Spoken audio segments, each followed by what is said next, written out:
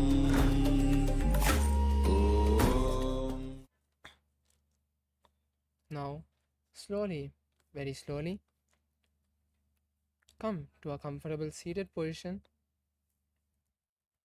as you first bring awareness to yourself.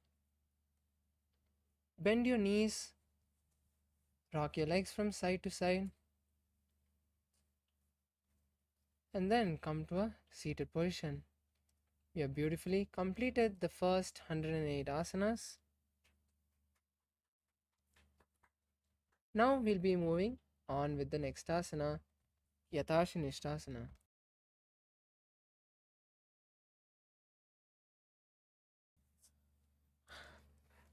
Now, being seated in a posture that brings ease to your physical body and mental space, have your hands in the Bindu Mudra. Visualize Swamiji in your inner space as we get into the Yathasanishtasana. Paryankam Tatsamakyatam Yatasamstam Yathastitihi. Continue visualizing Swamiji. We want to announce now that for the PSM, the Paramashivoham Level 1, the yoga session has come to an end. You can now get ready for the next session. The next acharyas will be taking over with the further sessions.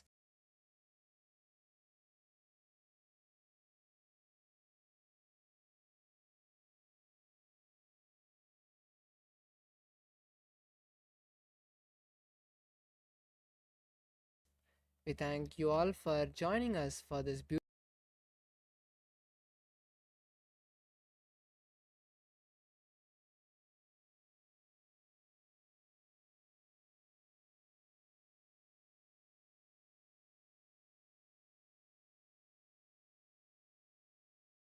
beautiful yoga session, and now we'll be continuing the session for the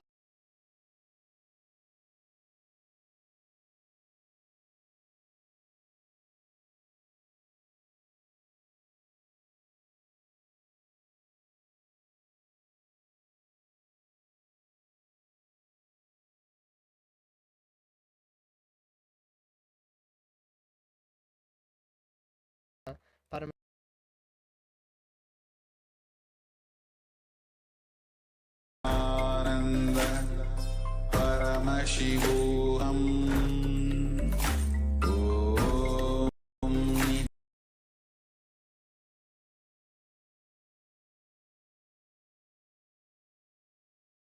Nithya.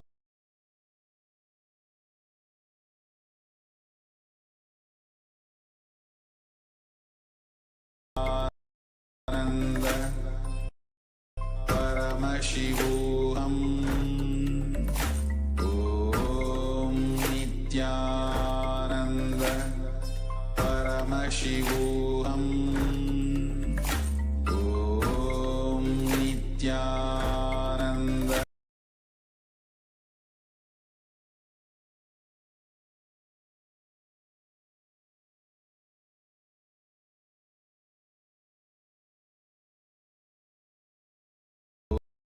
Om Nithyananda Paramashivoham.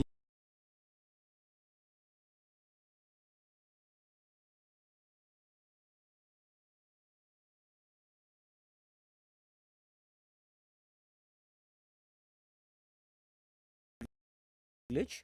Now we'll be continuing with the Muktasana.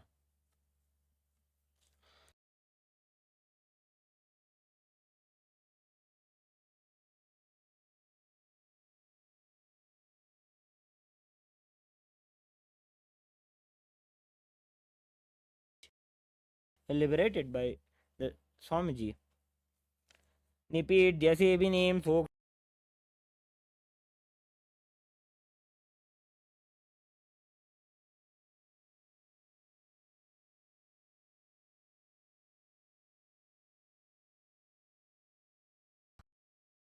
Just switching your gaze to your third eye, visualize Swamiji in your inner space as you engage the Moola Bandha.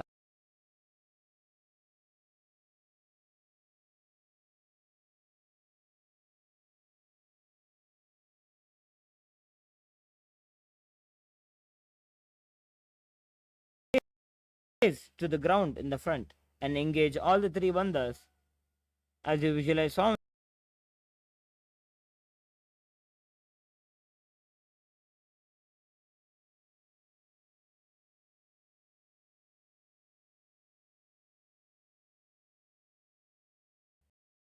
keeping the legs in the same position as Siddhyasana. Rotate the hands on top of the knees into the Bindu Mudra.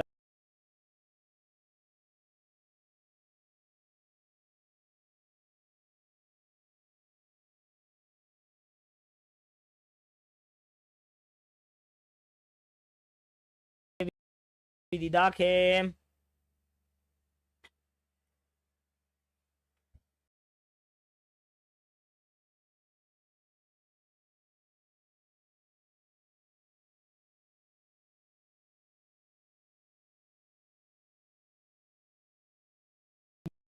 Gunamaniki Chana Chalata meet.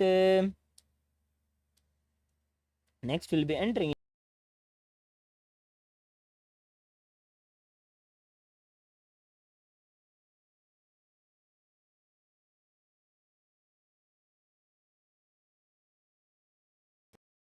space as you engage the Moola Bandha and continuously perform the japa of the Mahavakya Om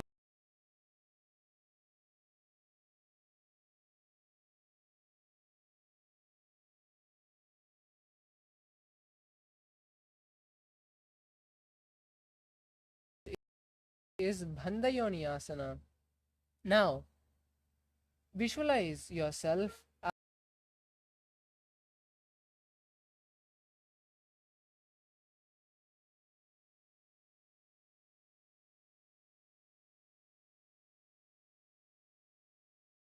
the index and middle fingers. Close your nose with the ring finger and the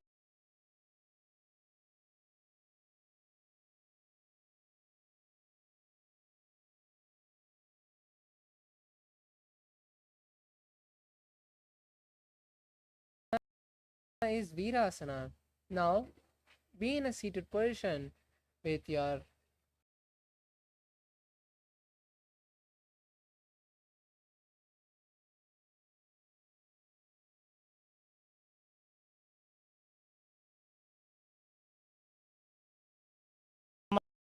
धैकस्मिन् विन्यस्योरुणि संस्थितः इतरस्मिंस्तथा चोरुं वीरासनमुदीरितम्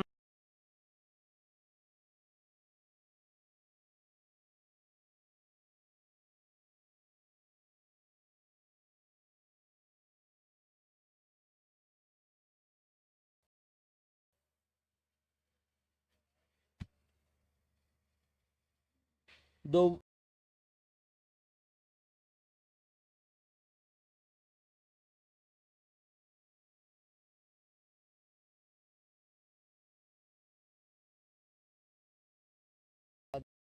the physical representation of Paramashiva Shakti, gaze to the nose.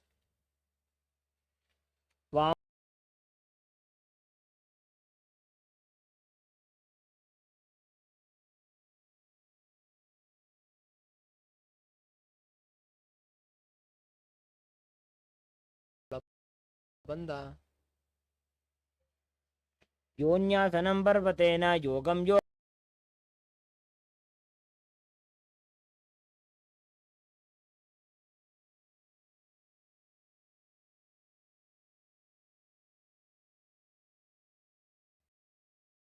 Keep the hands on the feet. Visualize Lord Veerabhadra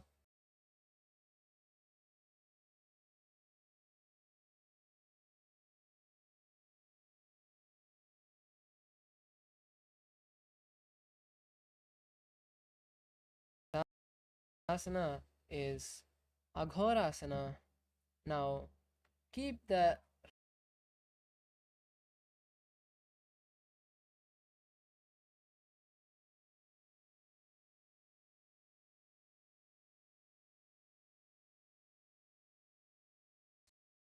nostril. Gaze to the third eye.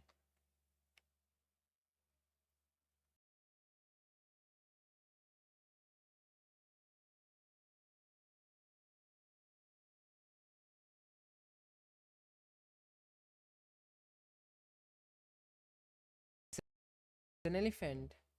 Gaze to the nose. Perform Uddiyana Bandha.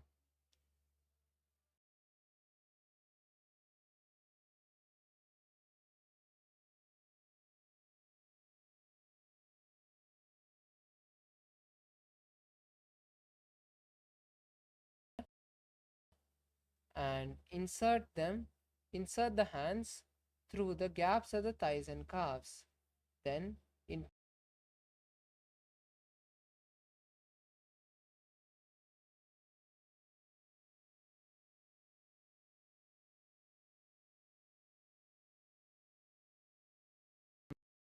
completely hold the lungs empty as long as you can, and then inhale. Visualize Swamiji.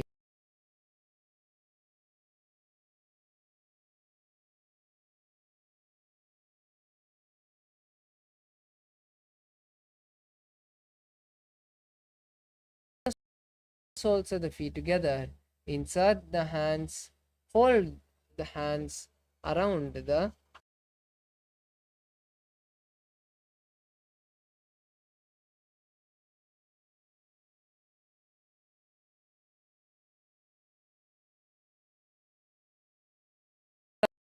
asana. Now,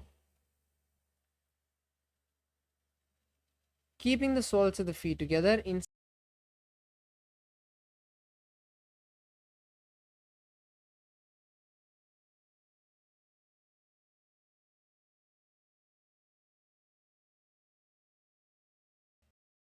दोवु पकदली जोड़ी संपुट करे. next asana is Vishishtasana.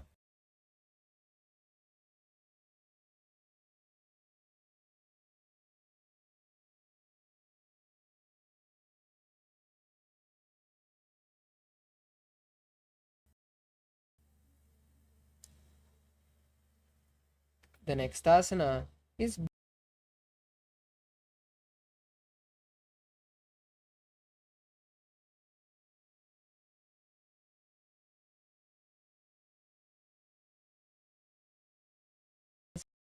behind the neck. Visualize a cobra. शिरासनं तो विज्ञेयं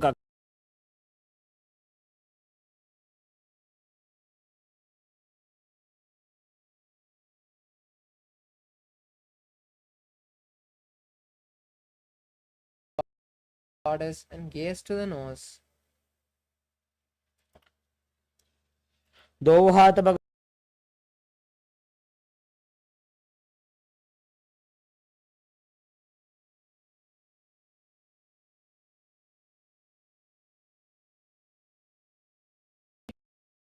Heel, right leg over the left leg, and the left leg's heel by the right hip.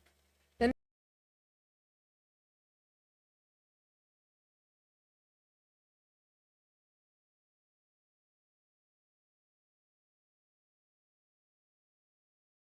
sound. वामपादं चितेर्मूलं सन्न्यस्य धरणीतले पाददण्डेन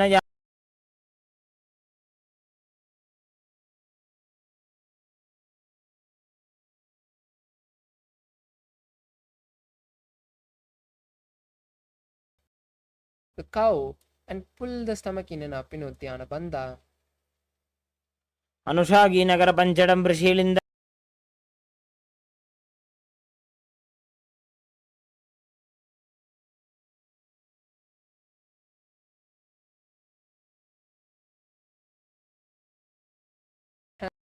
Hand on the left thigh, then place the left hand on the right thigh.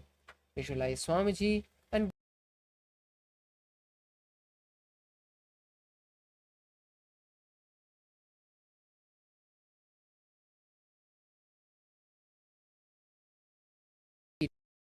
with both the hands, and slowly lean down, placing the forehead on the floor.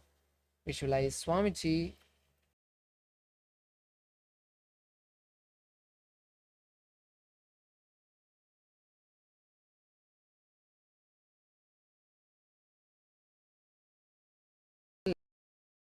knee. Visualize Swamiji and perform the Mahamudra Bandha.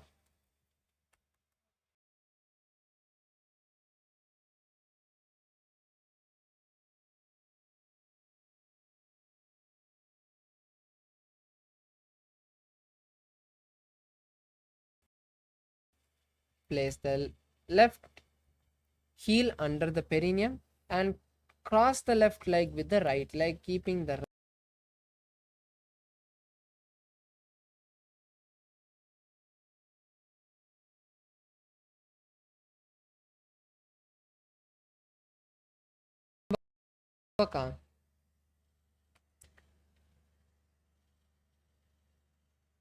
वामपादं चितेर्मूलं सन्यस्य धरणीतले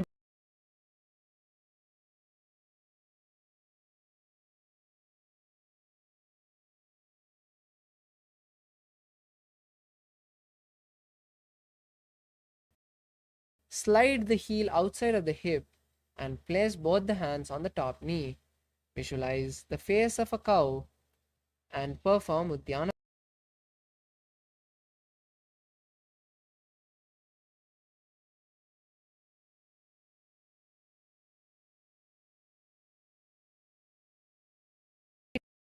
Right leg on the left thigh and the left leg on the right knee. Then keep the right hand on the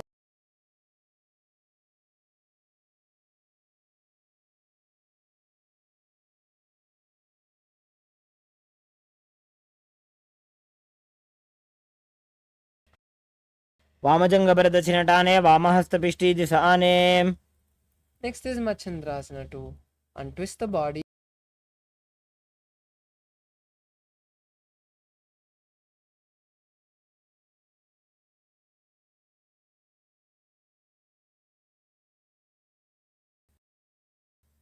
Next, raise up and interlace the fingers and place them on the right thigh. Visualize Swamiji and perform Mahamudra Bandha.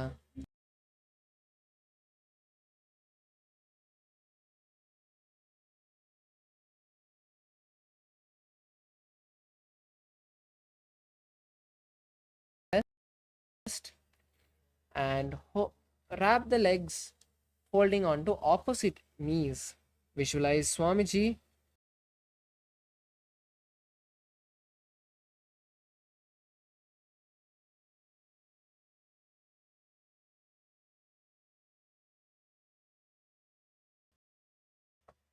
दोबूपगदली भूपरिधरे कोरमाहिलिये से करे. Next is Bodha Shokasana.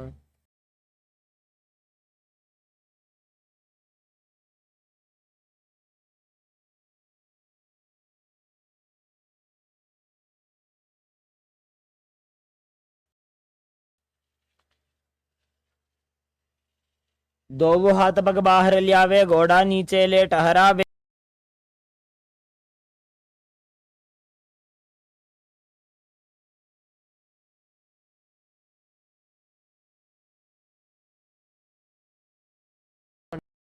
To opposite elbows. Visualize Swamiji, gaze to the nose and perform Kechari Mudra.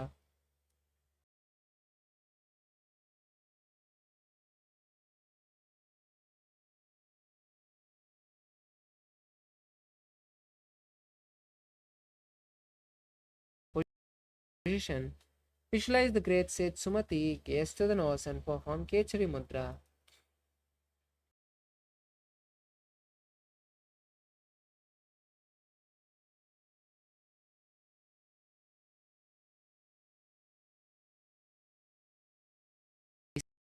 Seated with your legs stretched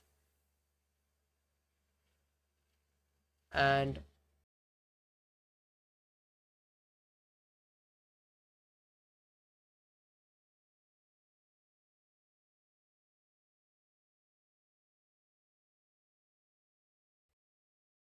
इदानीं गर्भिणीनां योगाभ्यासो यथा लघु सुखप्रसवलाभाय प्रोच्यते प्राक्तने पथि.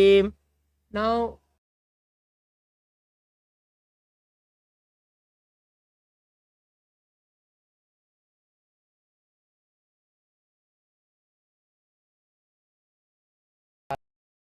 performing Nadi Shodhana Kumbhaka as you visualize prana traveling from your feet to the head, and then exhale.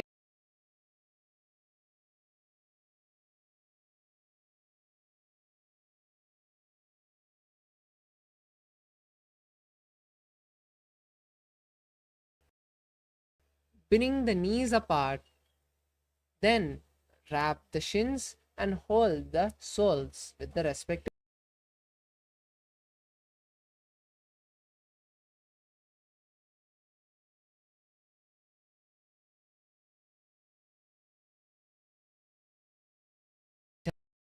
Chalandari Pavasana. Now, bring the soles of the feet together.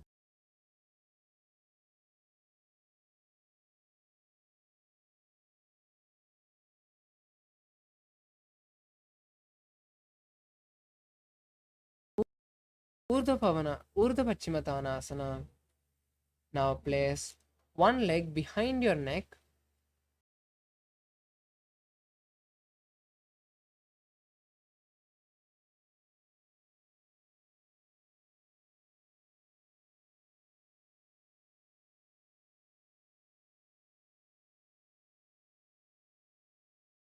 Now place one leg behind your neck and then hold the stretched leg with both.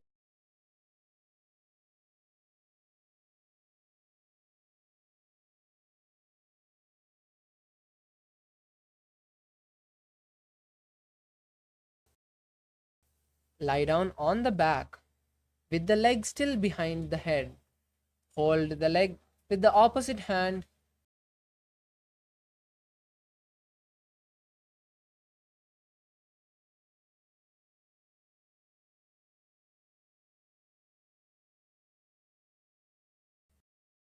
And balance, visualizing having complete control over your body. Gaze to the nose in Ankushasana.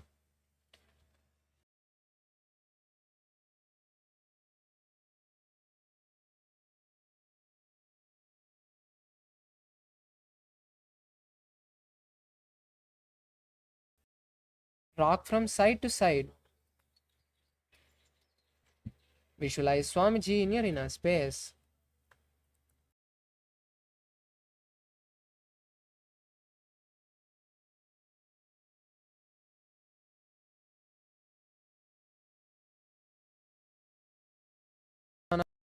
Asana again on the opposite side. Now place one leg behind your head and knee.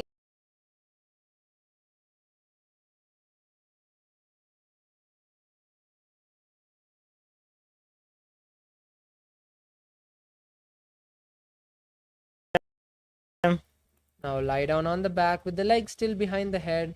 Hold it with the opposite hand. Keep your leg on the floor. Visualize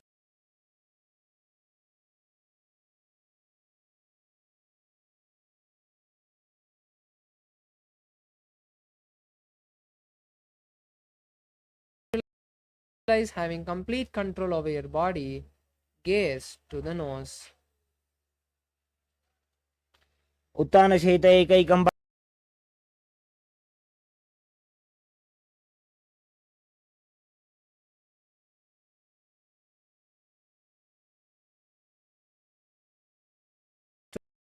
To the nose.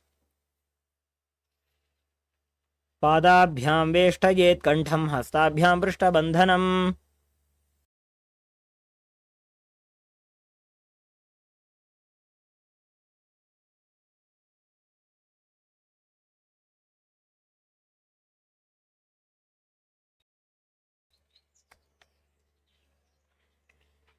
Atmaram आसन प्रथमसुधोसोबे. Now we move to Kochikasana.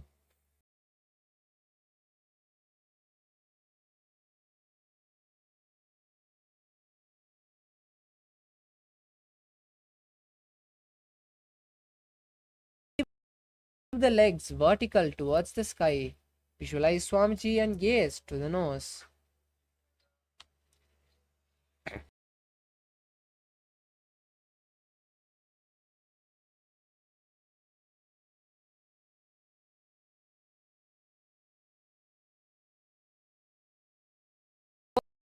Put the knees to the chest and place one knee to the side, to the left side, and the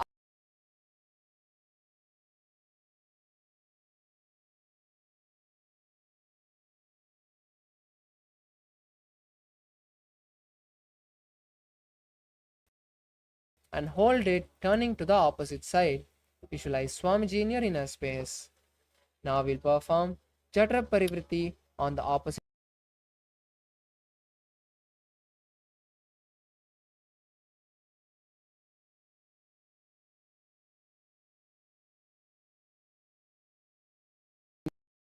One leg to the side and keep the other leg stretched. Keep the hands at the shoulder level. Then bend the other leg to the same side.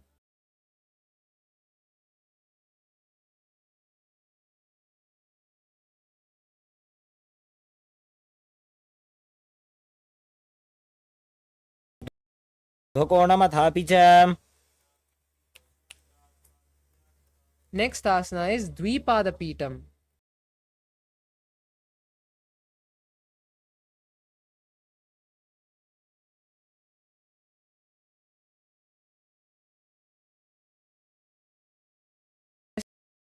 To the nose. प्रतिक्रियायुतं द्वन्द्वपीठः सर्वबलप्रदं गर्भिणी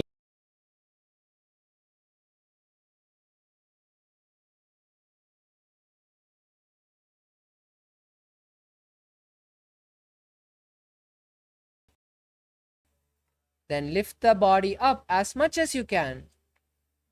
Then visualize a sturdy stone furniture.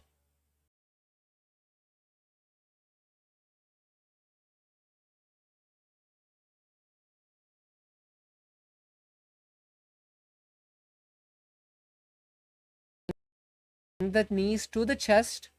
Hold the shoulders with the hands and roll your hips in all.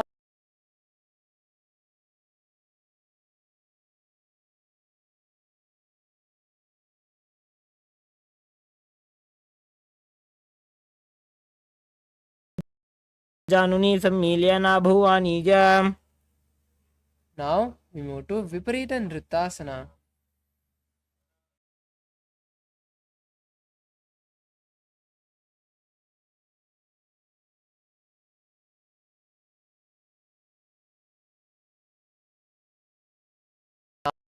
Now lift your legs up vertically with your shoulders.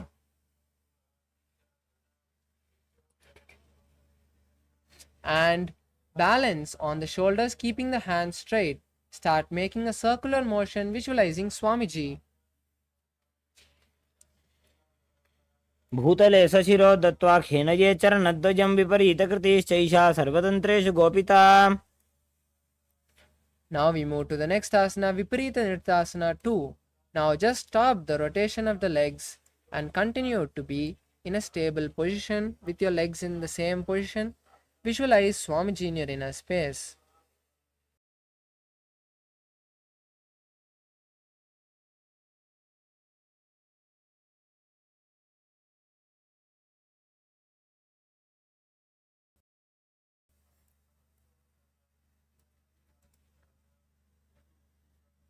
Langalasana. Now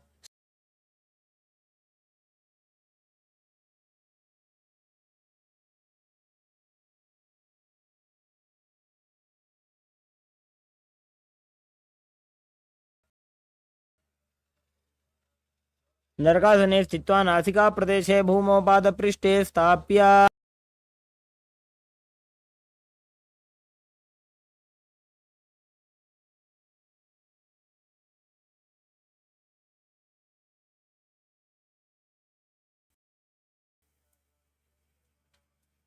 Paramashiva and continue to perform the Murcha Kumbhaka, inhaling and exhaling.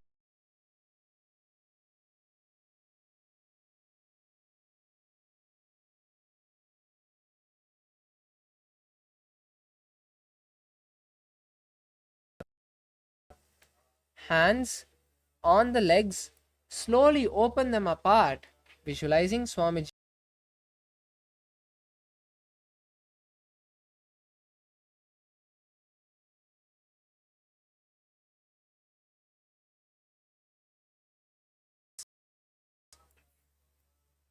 Chakrasana. Now bring the soles of the feet back together and now completely roll on to the shoulder.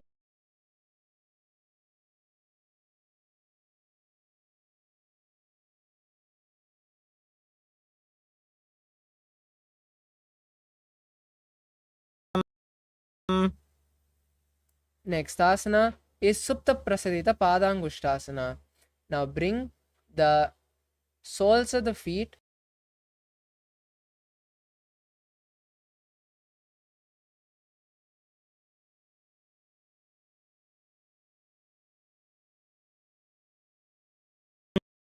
चञ्च मरीचिं वीरभद्रकं नटराजं त्रिकोणं च सुप्ताङ्गुष्ठप्रसारणे.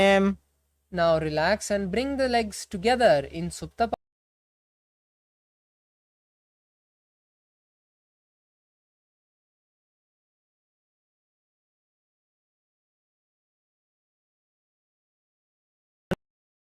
च सुप्ताङ्गुष्ठप्रसारणे. The next asana is Matsyasana. Now cross the legs and keep them in Padma.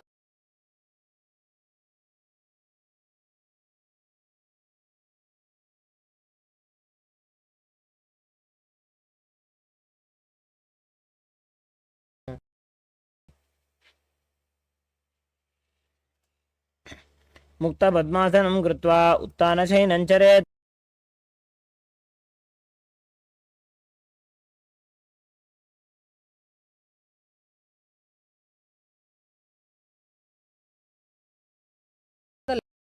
Left palm and visualize Lord Rama.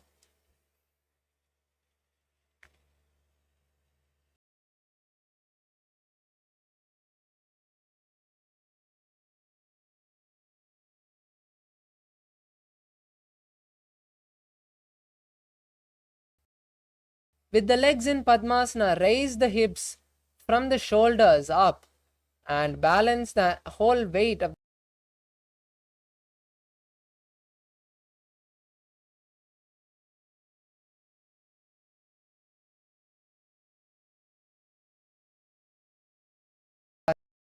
asana.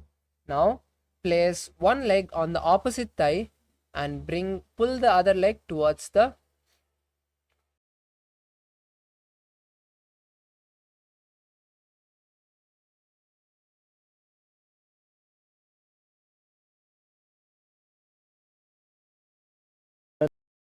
तमशेन सुधोषि शिके शिके सन्धि सुदाखे. next asana is Vrikshasana on the opposite side. Now switch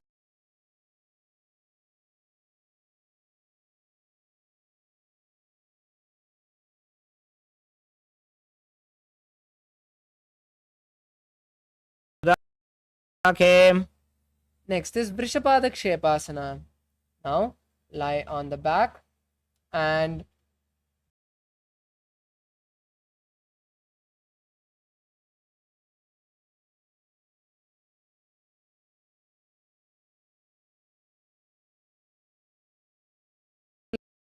lie Swamiji. उत्तानशयनं कृत्वा अङ्गुलिभिः कन्दरां बद्ध्वा.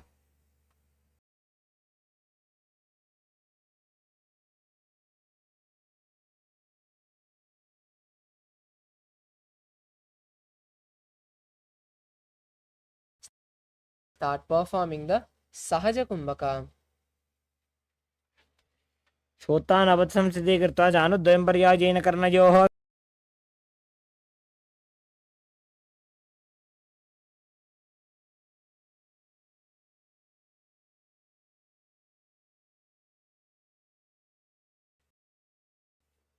The hands and again sit down. Repeat this again and again, visualizing a wood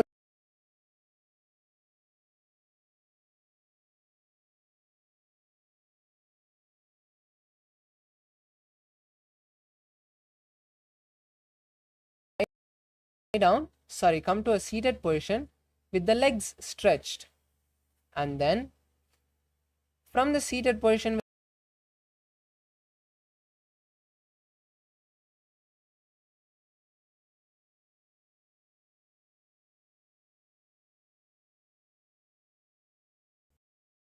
is Saratasana. Now lie on your stomach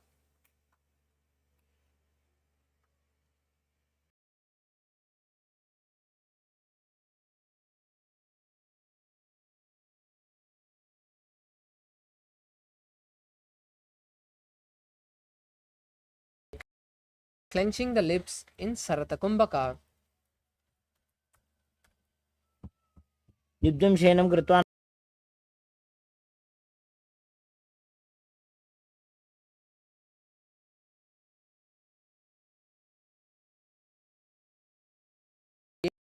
Again and again, visualizing yourself gone beyond the body and mind. हस्तद्वय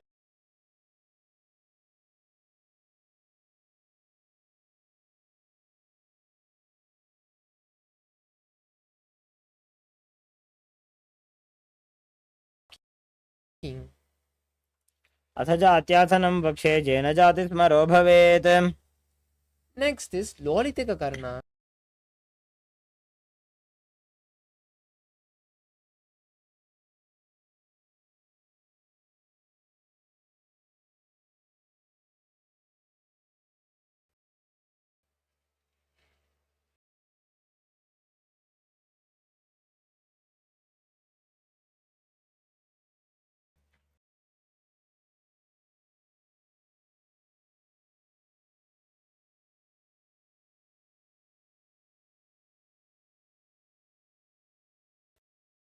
Keep your hands open, facing forward.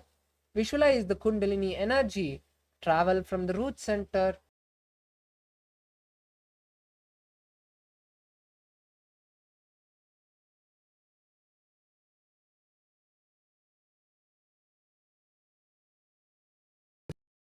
Sadhanasana. Now lean down and place your hands under your feet from the front of the foot. Walk back and forth, visualizing a camel.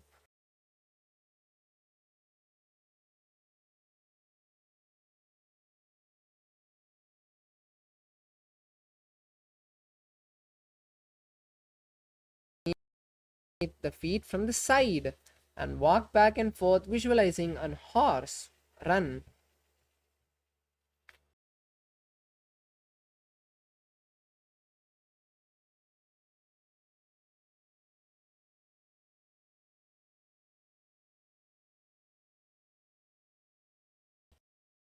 Pull the hands as low as possible, visualizing a bird soar.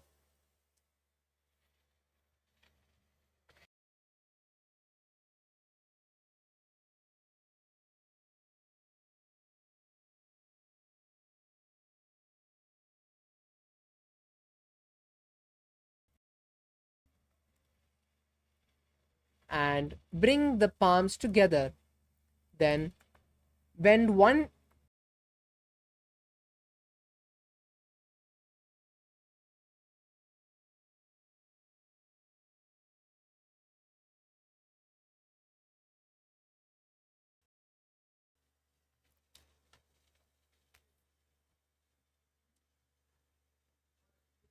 Now we move to Khadgasana.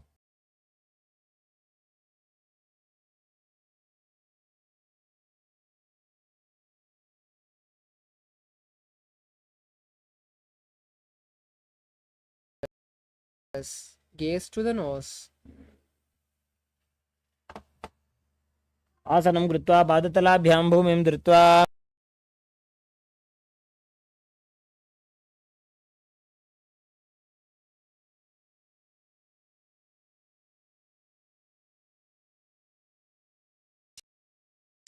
Gaze to the nose. पुनः पुनः उत्थातव्यम् असितव्यम् इति उत्थानं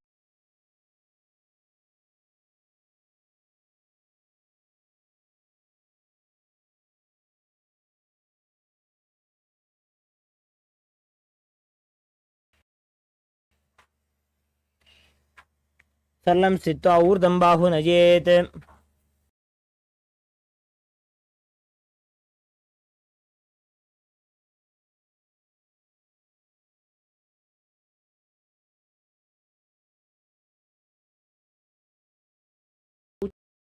Shirshakasana. Now bring one leg to the opposite hip and sit down and stand up on the straight leg. Then switch the leg.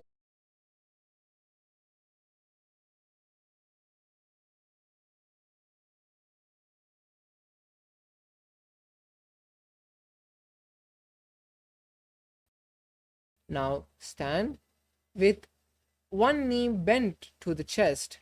Hold the raised leg with the respective hand.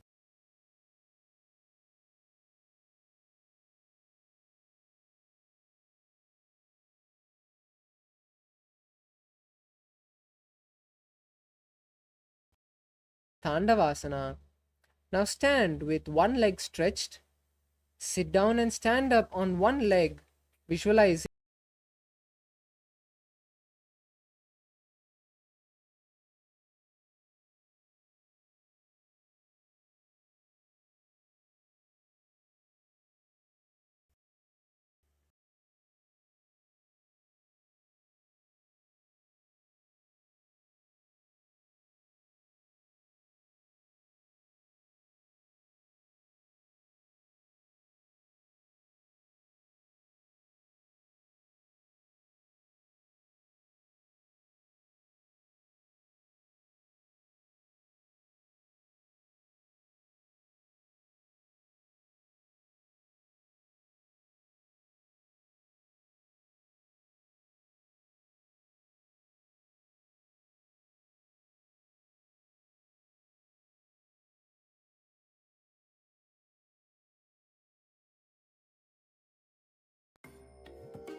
Nithyananda Paramashivoham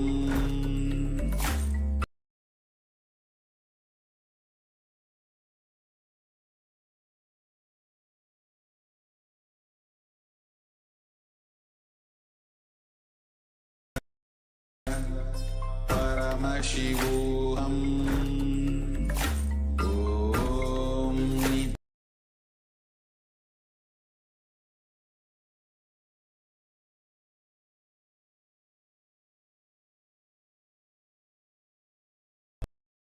Paramashivoham Om Nithyananda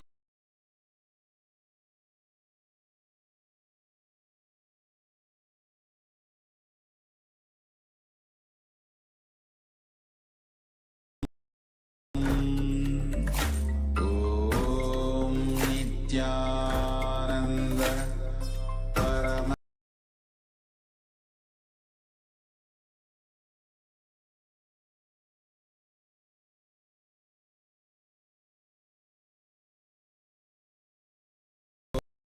Om Nithyananda Paramashivoham Om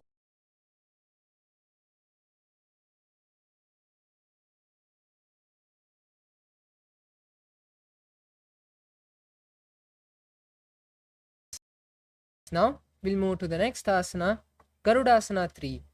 Now wrap one leg around the other and cross the hands simultaneously. Visualize Lord Garuda.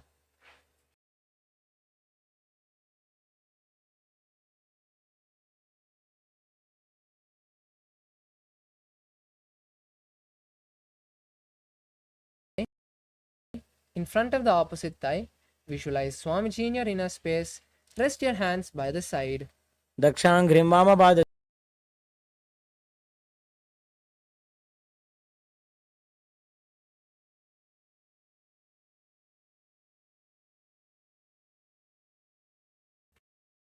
Visualizing a star. एकेन हस्तेन दण्डरूपस्य एकस्य पादस्याग्रं धृत्वा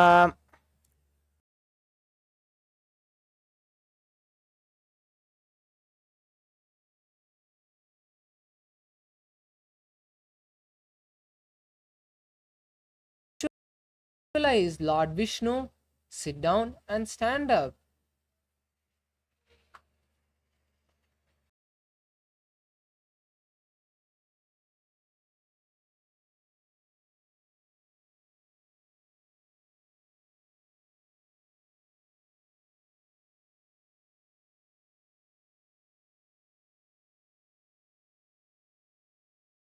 Now we perform Parshvajanukarana on the opposite side. Now,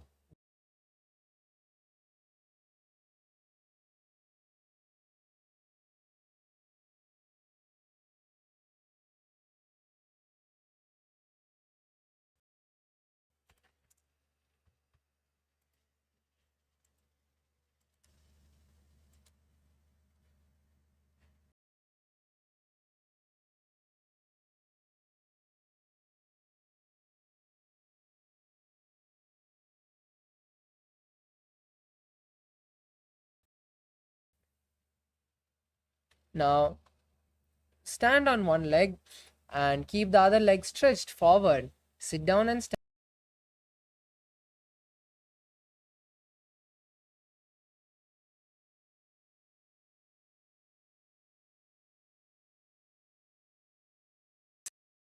Side, visualize being blessed by Lord Vishnu, by Lord Brahma, and balance.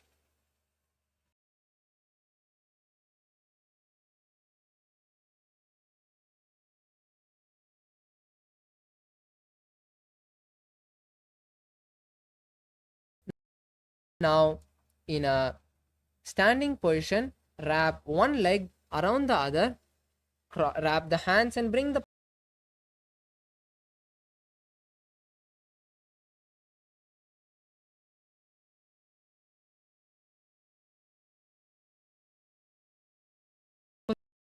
opposite thigh and visualize Swamiji in your inner space. Keep the hands by the side and balance.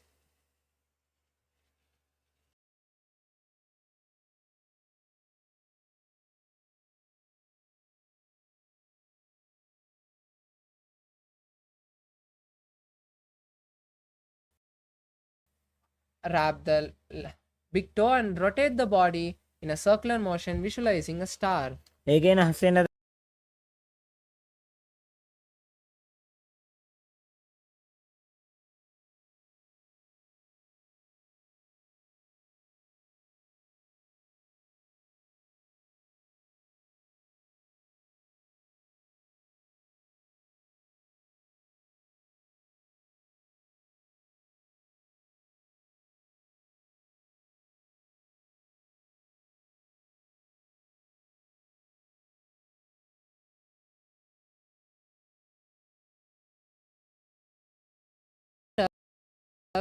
Visualizing Lord Vishnu bless you. ग्रीवायां पादं संस्थाप्य स्थातव्यम्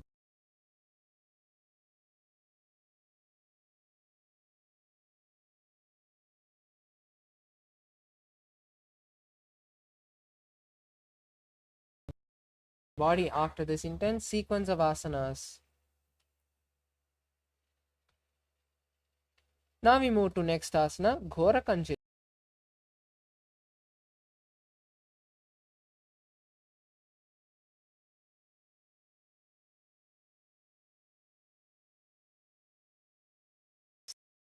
Start performing the Jiva Chala Kumbhaka, which is inhaling, visualizing the body travel from the toe to the head, and then exhale.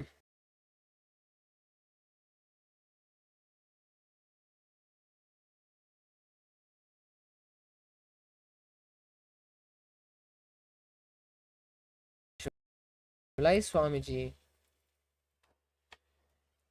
ऊरुमध्यात् हस्तौ निवेश्य नितम्बं धृत्वा Next asana,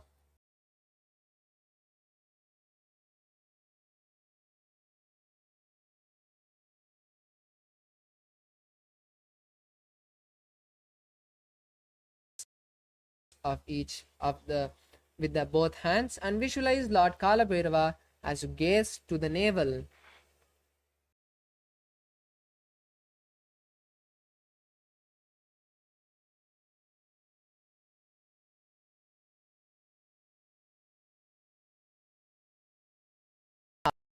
Asana. Now bring the soles of the feet together, bring the palms together and raise them above the head and place them on the back, pointing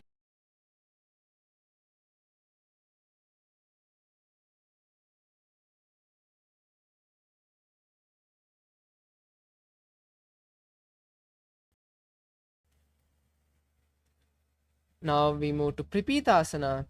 Now hold the toes with the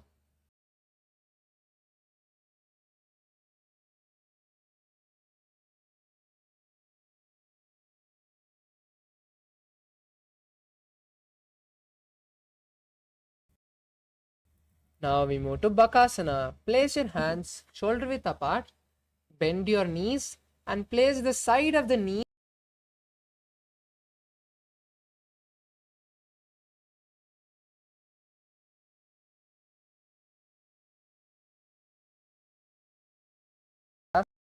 asana. This is an inverted asana, so you can take the support of the wall or a partner. Any participants with any heart disease, pregnancy,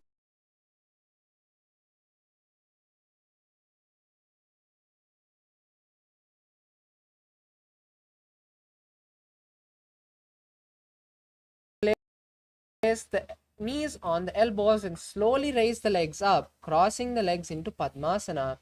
Visualize Swami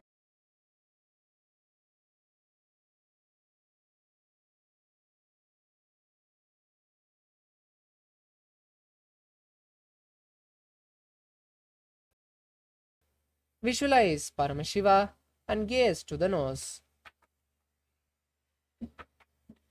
जानोर्भोरन्तरे पादौ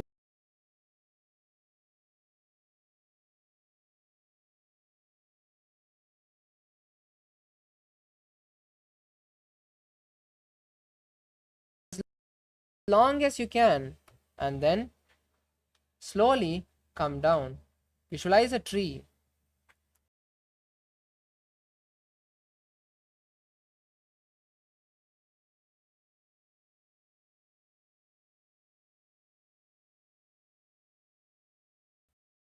दो वो पग जोड़ी माही Gulf मिलाए. Next is Matsyasana 2. Now come to a plank position.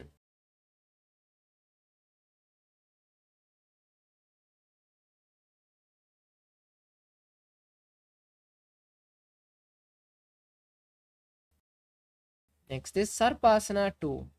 Now keep your hands on the hips and move from side to side, visualizing a cobra.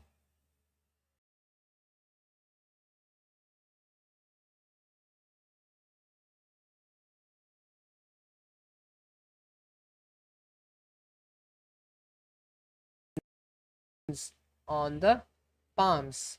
Visualize completely self-supported. Yourself completely self-supported.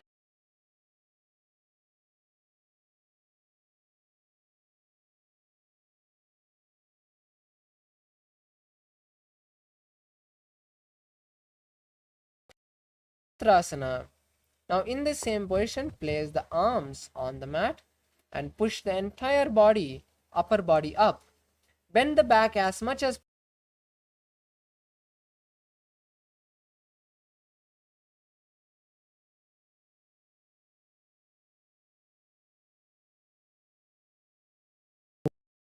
भूमिम्बष्टभ्याम्. Next is Vajrasana. Now slowly bend your legs and come to a seated position. Then place your palms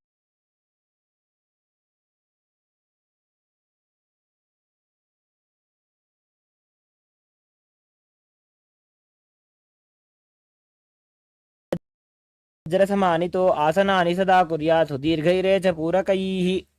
Next is Meshasana. From this position, slowly raise on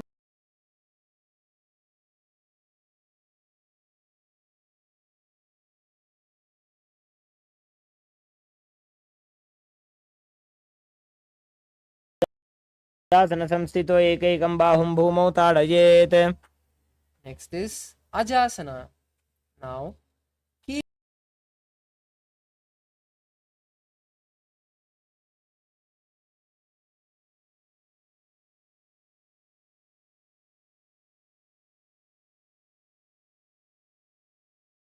holding the leg. Slowly let it come down. Visualize yourself as eternal.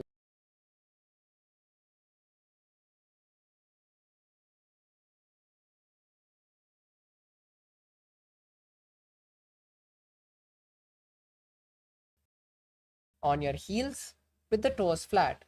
Hold the toes and pull them towards your perineum and then place the hands on the knees.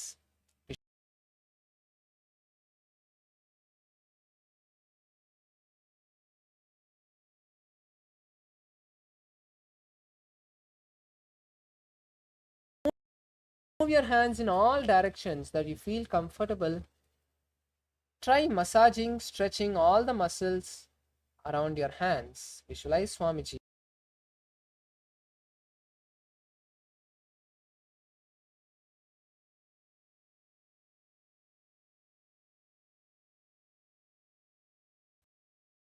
Now, keeping your hands on the knees, visualize Lord Garuda.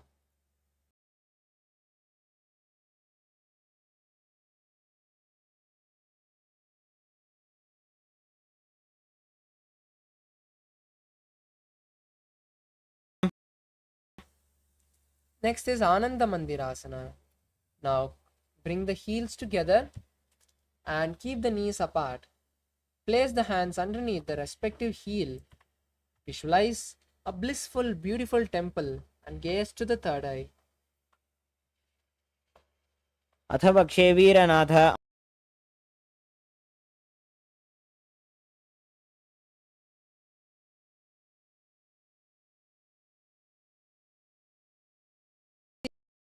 Seated position. Place your hands underneath the respective heel.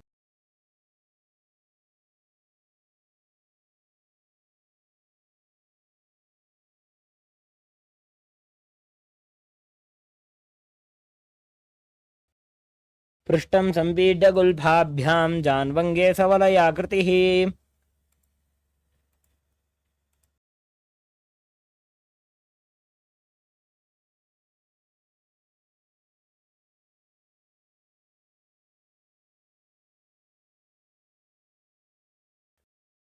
Visualizing Lord Narasimha, lean forward, stick the tongue out, exhale forcefully, and gaze to the nose.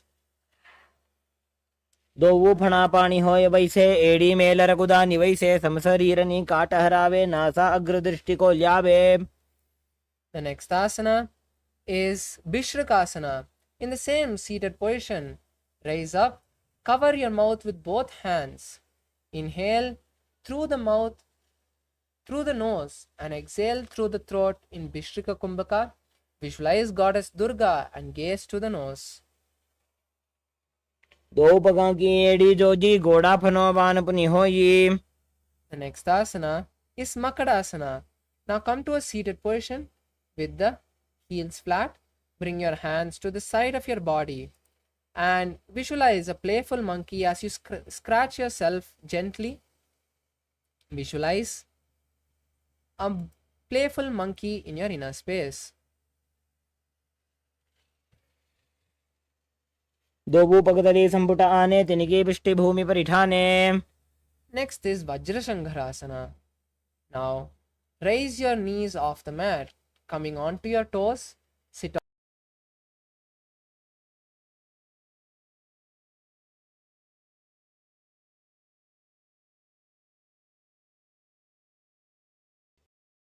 प्रथम बना पाणी होए बैसे दो एड़ी गुदा निवैसे घोड़ा उभा राके धीर आड़े वाय पसारे धीर.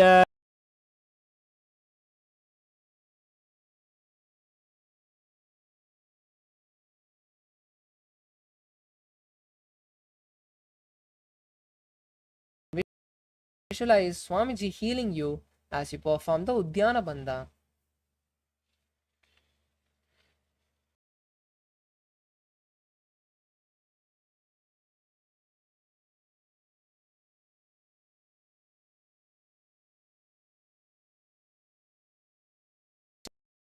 Your hands on the knees and visualize a tortoise. Gaze to the nose and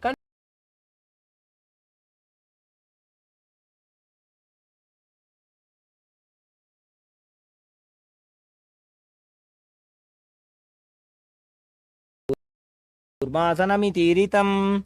Next is Yogasana. Now, gazing to the nose, visualize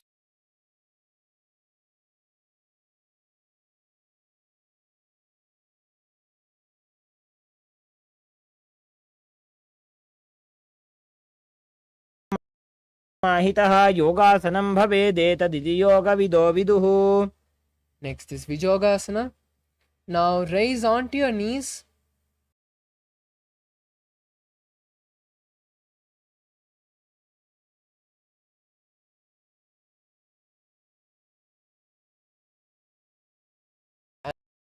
And the thumbs out. Visualize the space of oneness with Swamiji and gaze to the nose.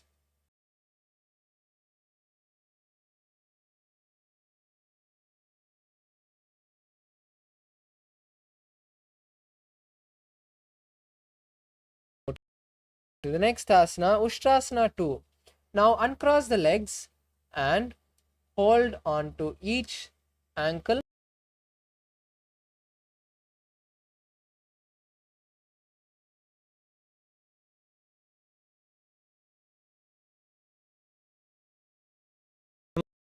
Kuryanvitahitashanah.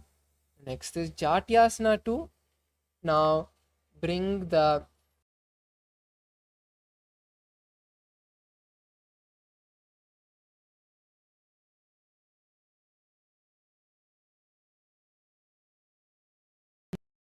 blooming lotus.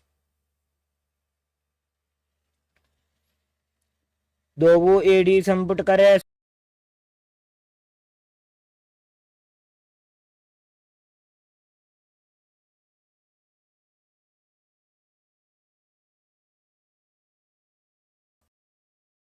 Do not use the help of your hands as much as you can. Visualize Swamiji healing your body. Gaze to the nose.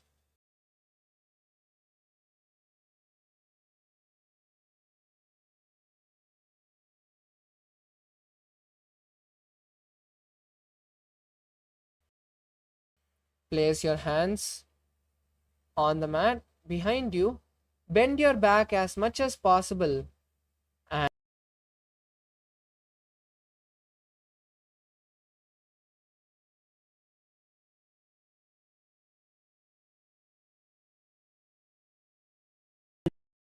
ग्रंथि दाढ़्य संविपादयिषु पुमान्. next asana is Varasana. Now raise onto the knees.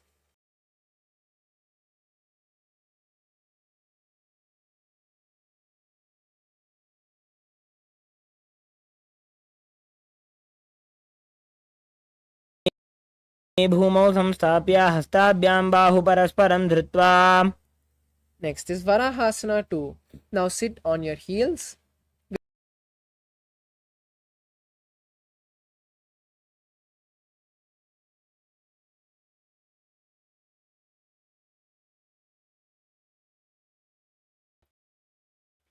सूर्यं चन्द्रं भेदनानि आसनानि निकथ्यते. कूर्परौ भूमौ स्थापयित्वा जानुभ्यामवनिमवष्टभ्य.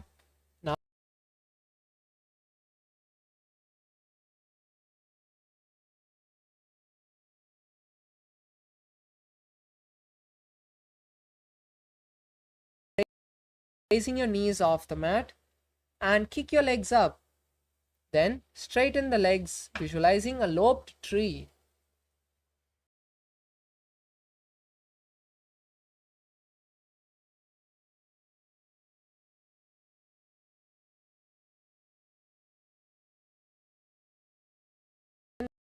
With the heels flat, bend your body and place the forehead on the mat. Cover your ears.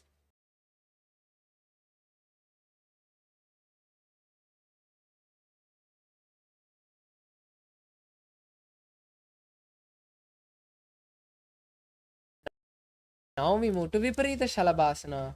Now lie down on your stomach and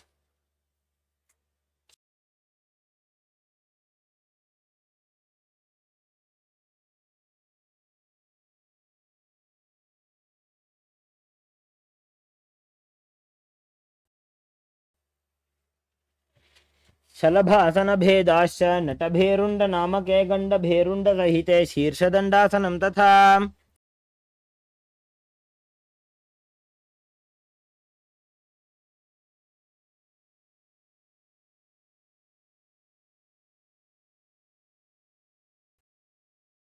कपालं भूमो निधाय ऊर्ध्वं पादौ नयेत्.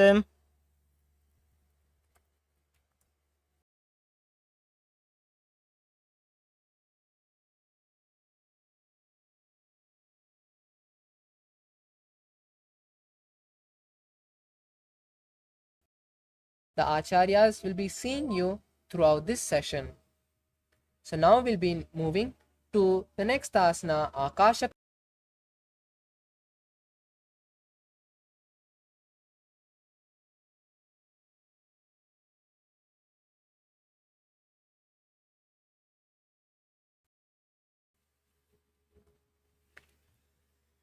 उष्ट्रासने स्थित्वा चरणौ भूमेरुत्थाप्य मस्तकोपरि नीत्वा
जरासनमुत्तमं करेणैकेन पादाभ्यां भूमौ तिष्ठेत् शिरःकरः.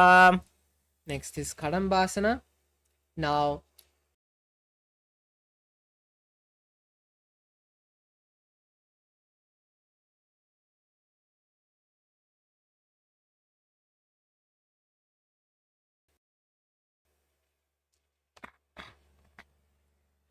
पार्श्वभ्यां भूमिं वष्टभ्य हस्तद्वयेन गुल्फौ धृत्वा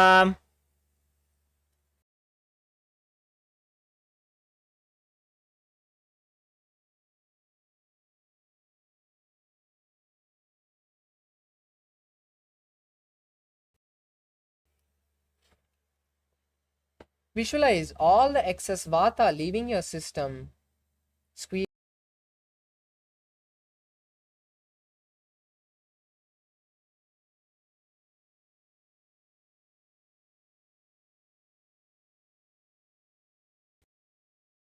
Now we move to Chakorasana. Place one leg behind the head.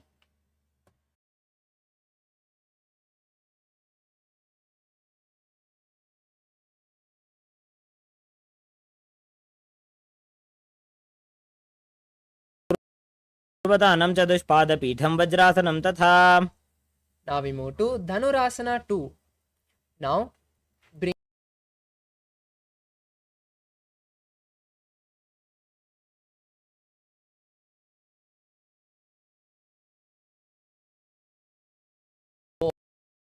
with an arrow. पादाङ्गुष्ठौ तु पाणिभ्यां गृहीत्वा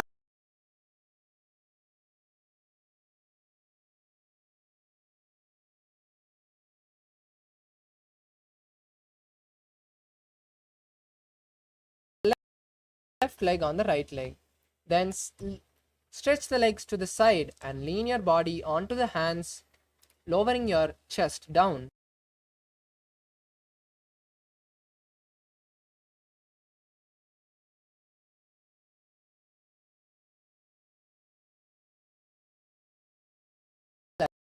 Left shoulder with the hand stretched. Then place the right hand on the right knee and visualize you're a breatharian.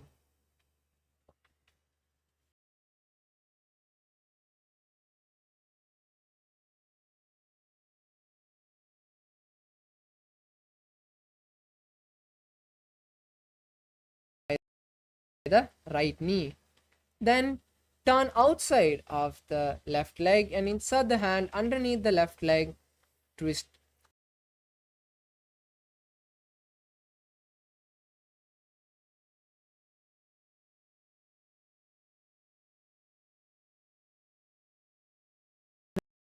यास्तु पार्श्वमत्स्येन्द्रमुत्तमम्. Now we move to Chakorasana again on the opposite side. Now place the opposite leg behind.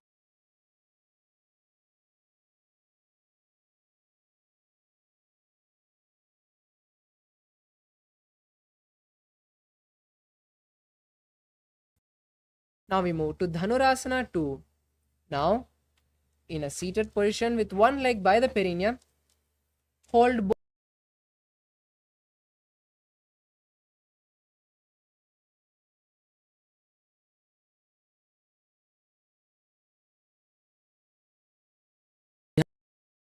गृहीत्वा श्रवणावधि धनुराकर्षकाकृष्टं धनुरासनमीरितम्. Now we move to Ashtavakrasana. Place your left leg on the left.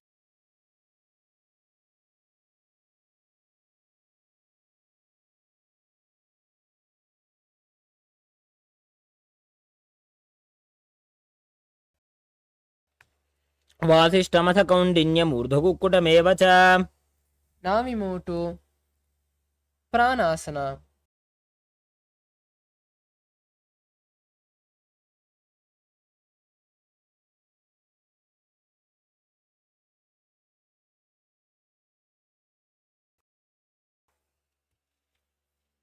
एतत् प्रभेदं वक्ष्यामि करोति यस्य चामरः. Next is Parshamana.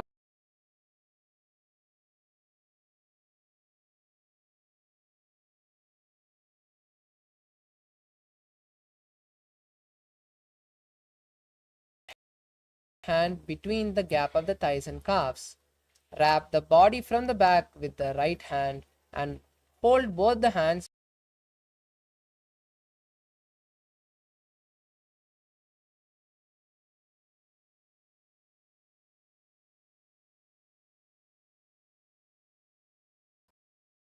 now. Stretch both legs and pull one leg towards the perineum.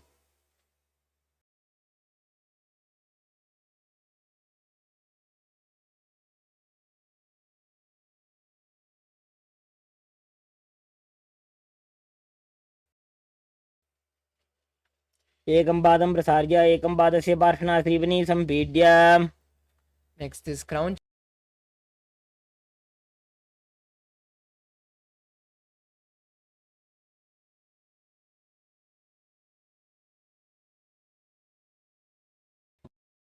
वासिष्ठमदकौण्डिन्यमूर्धकुक्कुटमेव च.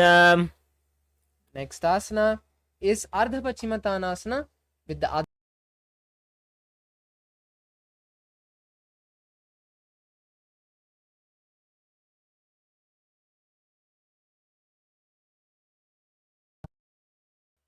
एकं पादं प्रसार्य एकं पादस्य पार्श्वनाथ्रीवनि सम्पीड्य. Next is Kraunchasana. Place the bent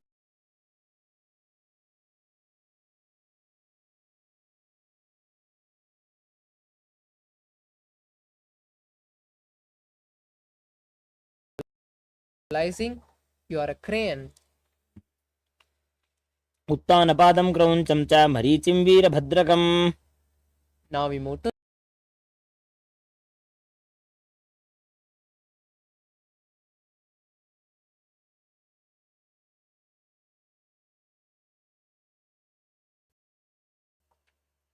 visualize the space of peace, good fortune. Visualize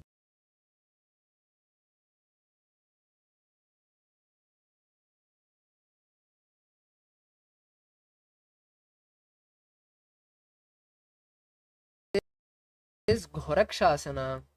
Now keep the legs in the same position. Cover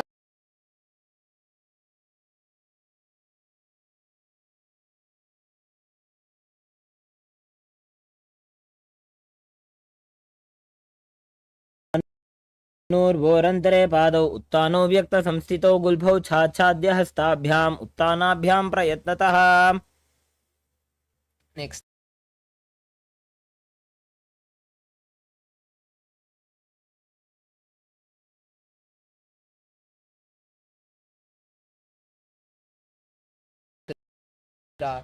cover the ears with the thumb, cover the eyes with the index and middle fingers, the nose with the ring finger, and the mouth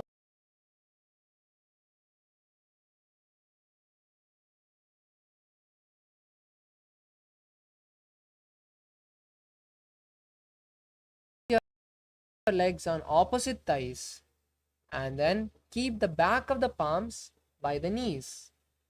Sitting in Padma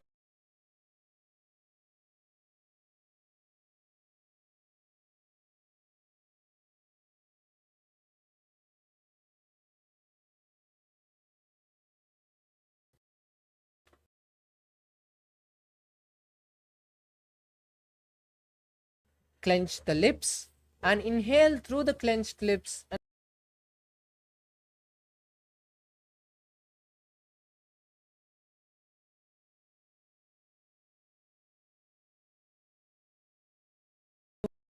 Kukutasana. Now roll the palms and place them on the mat. Lift the entire body.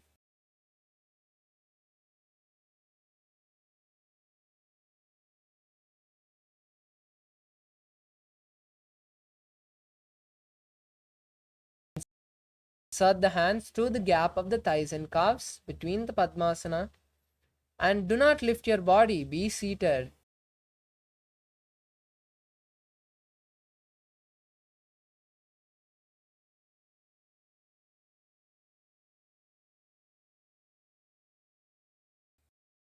Now slowly lift the body off the mat, visualizing an elegant swan, gaze to the nose in Hamsasana.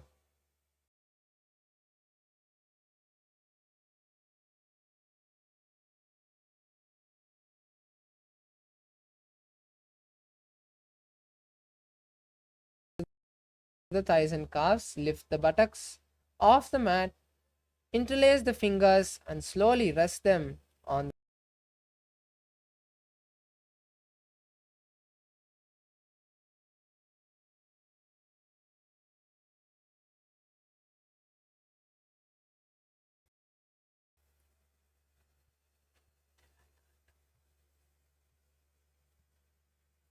Okay.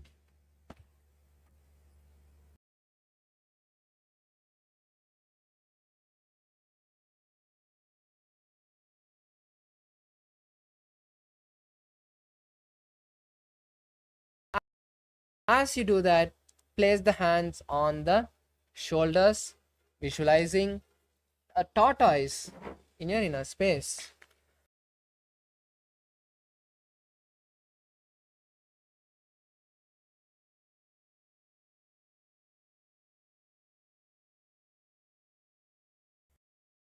Maintaining the Padmasana, insert both the hands through the thighs and calves. Bend the elbows and hold the respective shoulders with the hands. Bend your head down and tuck your chin.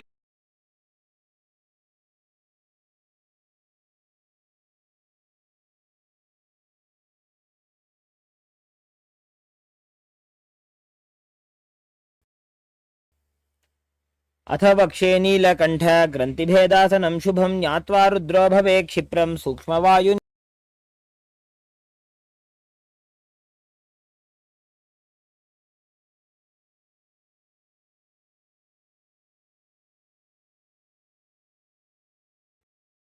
कुक्कुटासनबन्धस्थं कराभ्यां धृतकन्धरं पीठं कूर्मवदुत्थानमेतदुत्थानकूर्मकम्.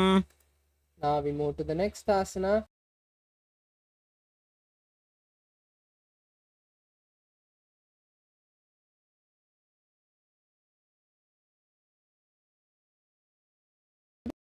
The wrist of the right hand with the left hand and lift the body on one hand.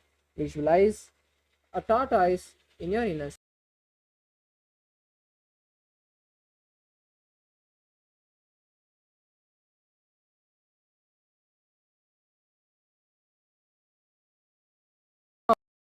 Now switch the hands and again lift the body on one hand, holding the hand, lifting the body with the other.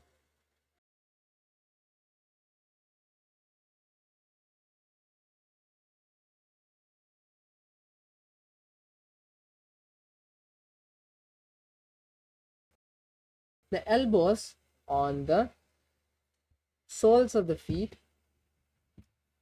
Interlace the fingers.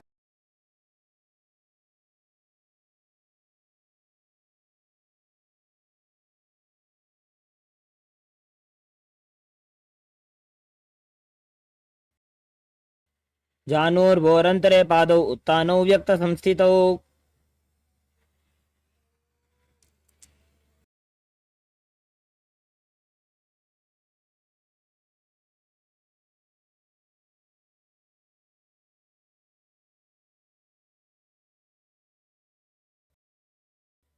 Gaze to the nose and perform the Mahamudra Bandha. Continue to hold the japa Om Nithyananda.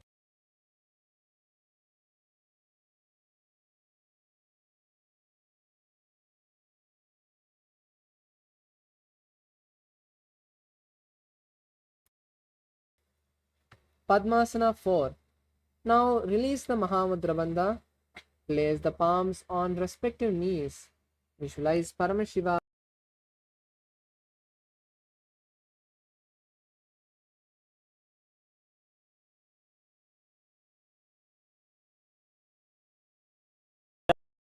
वामपादं पुनस्तद्दक्षिणं पदं वामोरे स्थापयित्वा च पद्मासनमिति स्मृतम्. The next asana is Karma.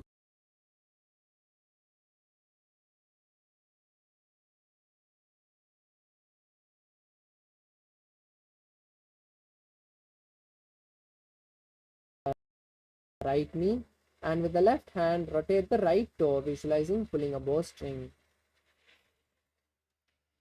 अथान्यासनमावक्ष्ये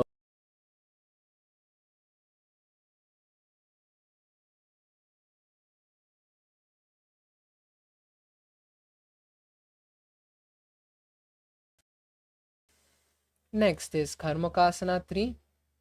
Now tighten the Padmasana, placing the feet deeper into the thighs.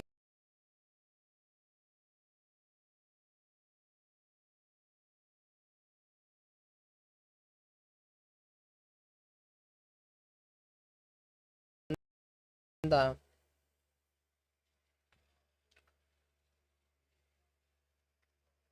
कार्मुकासनमाक्षित्य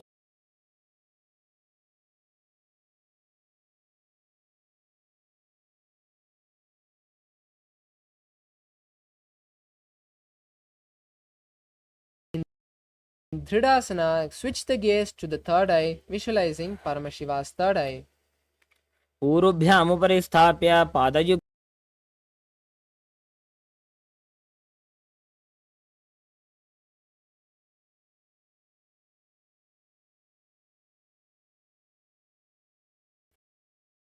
And lie down. Visualize a snake in your inner space. Gaze to the nose.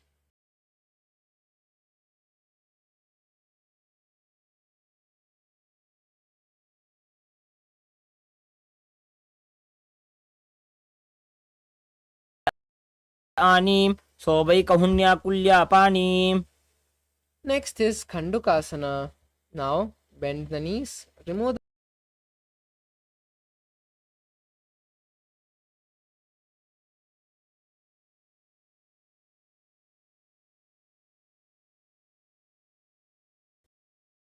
in your inner space. Continue to perform the Mula Bandha. वेत्रासने स्थित्वा हस्तपादान् निष्कुष्य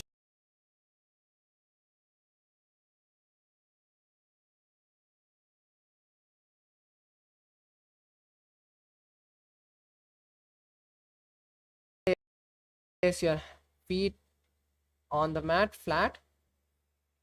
Keep the knees together and raise your hands and interlace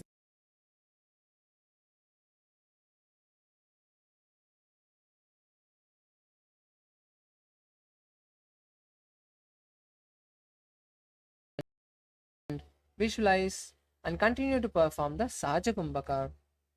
प्रथमे सूधो सैनकरावे गोडा उभाराशी मिला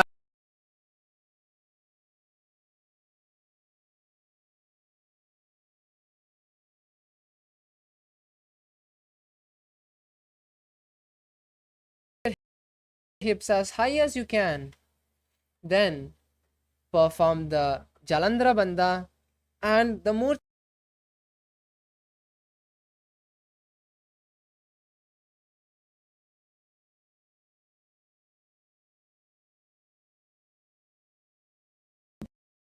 पृष्ठभागमुत्तरमजेत मरकटपीठं भवति. Now we move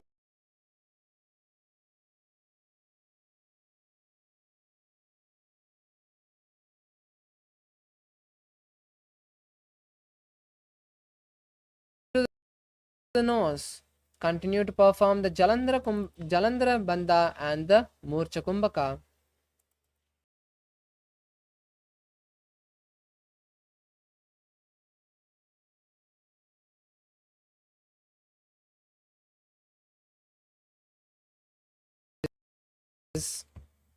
Narakasana. Now from Uttana Shikipitakasana, kick your legs into an inverted position, balancing on your shoulders.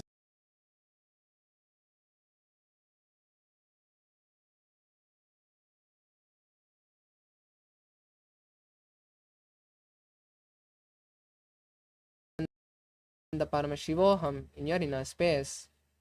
ग्रीवाकण्ठेन भूमिं विष्टम्भ पादाग्रद्वयमूर्धमुत्रजे.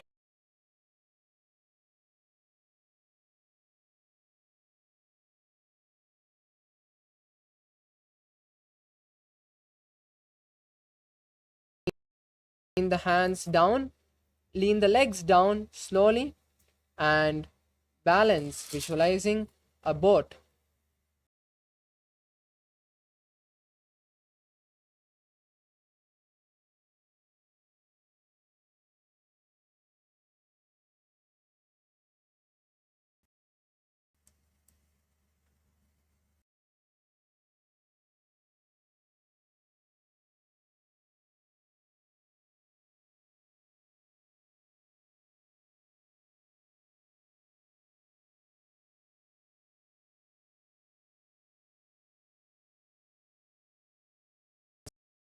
across all the countries and continue to perform the Jalandhara Bandha and Murcha Kumbhaka.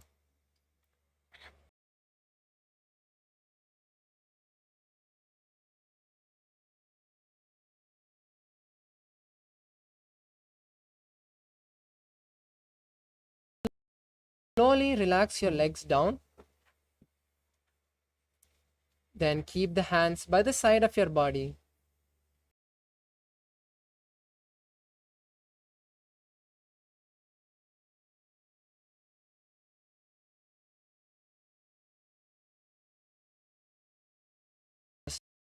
Stomach, your chest, your palms, your forearms, your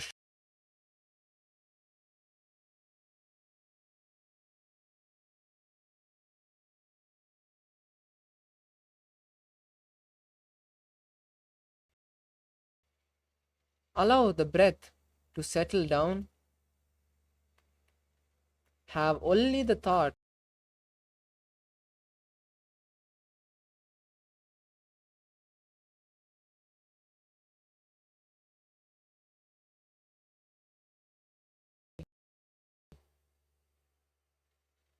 and allow your body to relax after this intense sequence.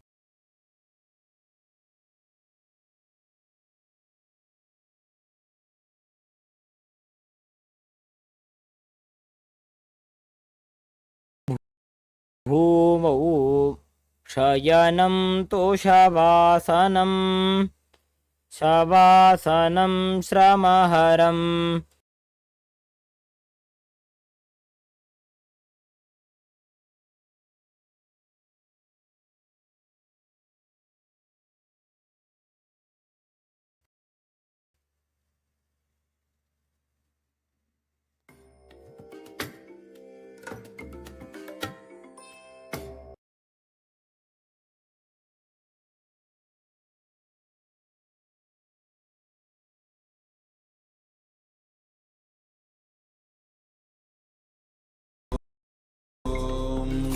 Nithyananda Paramashivoham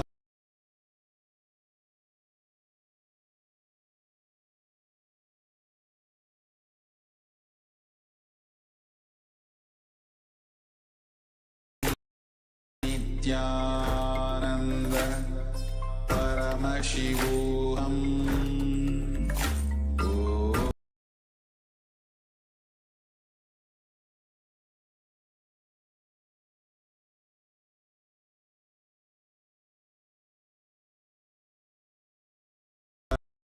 Paramashivoham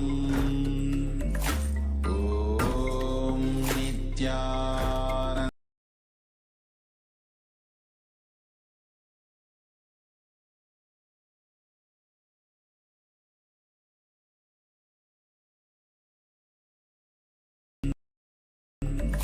Om Nithyananda Paramashivoham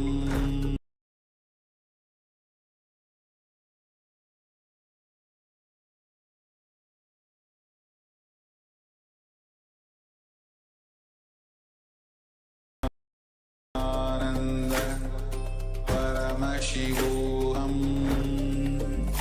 Om Nithya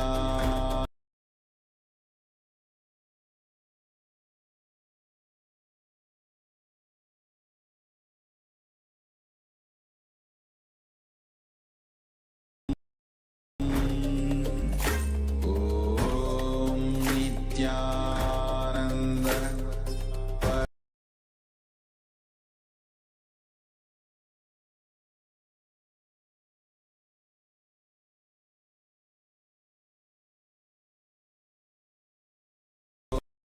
Om Nithyananda Paramashivoham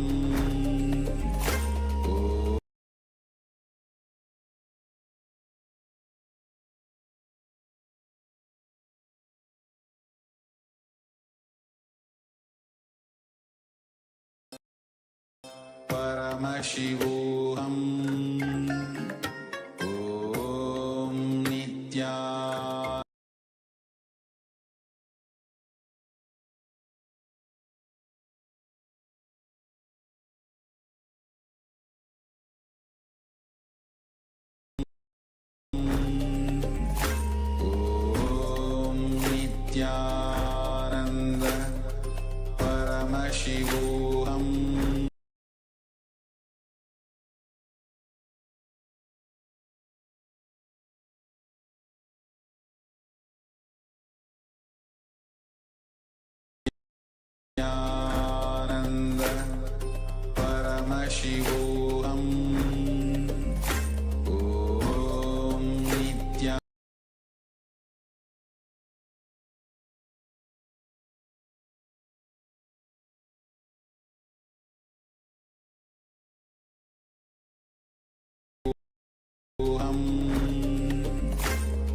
Nithyananda Paramashivoham Om Nithya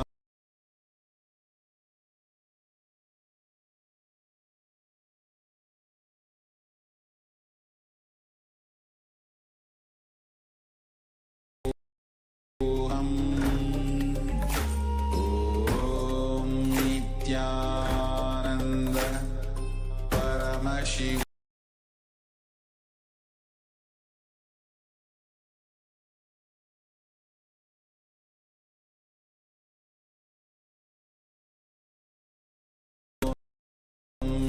Nithyananda Paramashivoham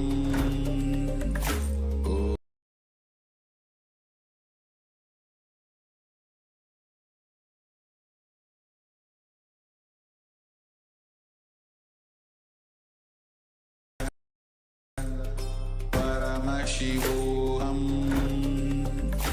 Om Nithyananda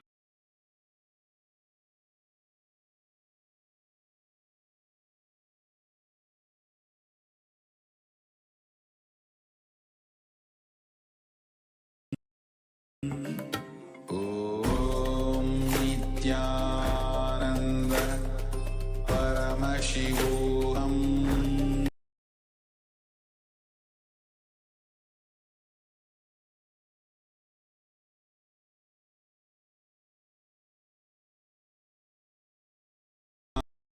Ananda Paramashivoham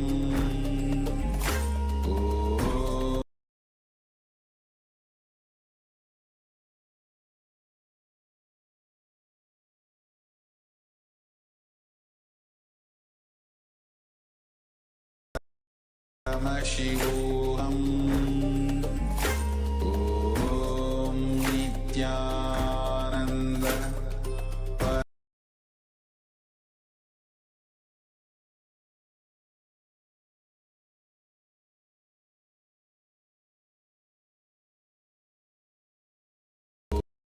Om Nithyananda Paramashivoham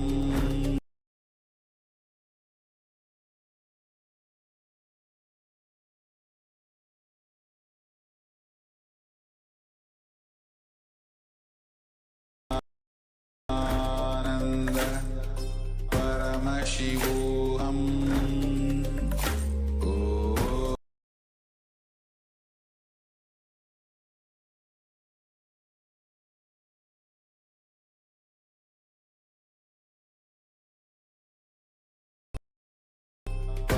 Paramashivoham Om Nithya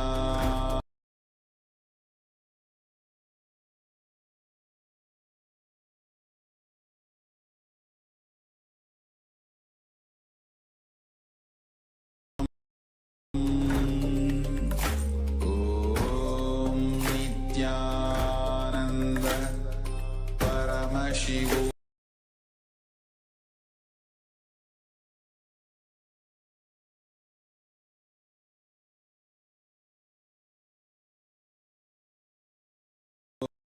Om Nithyananda Paramashivoham Now, slow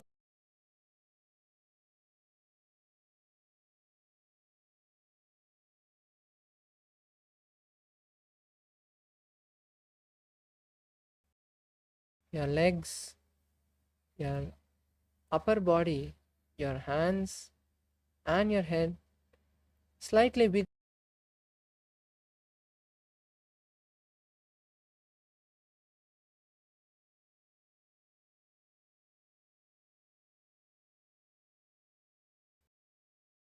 And rock yourself to a comfortable seated position.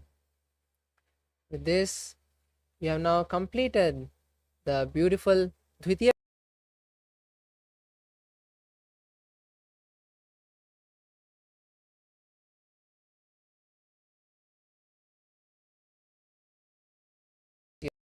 Your Aushadha products, your any deities like Atmalinga or Atmamurti, Keep them around you.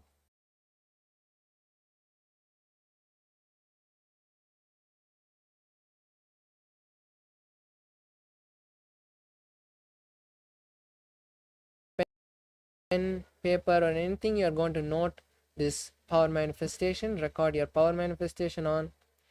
And with this, we come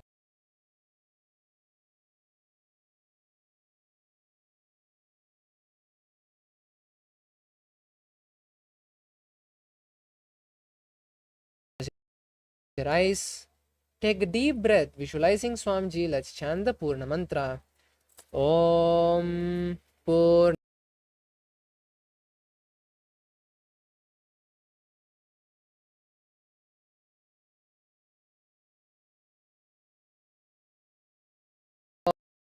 Om Tat Sat Sarvam Bhagavat Shri Nithyananda Paramashiva Padukarpanamastu. Om Nithyanandam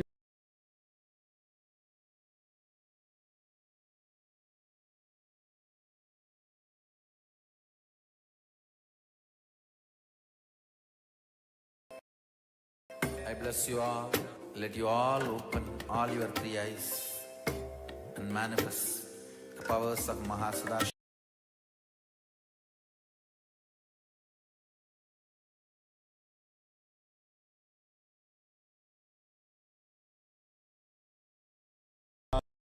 Ananda Paramashivoham Om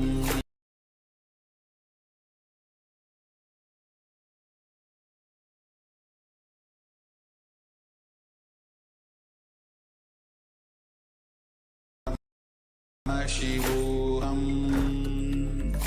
Om Nithyananda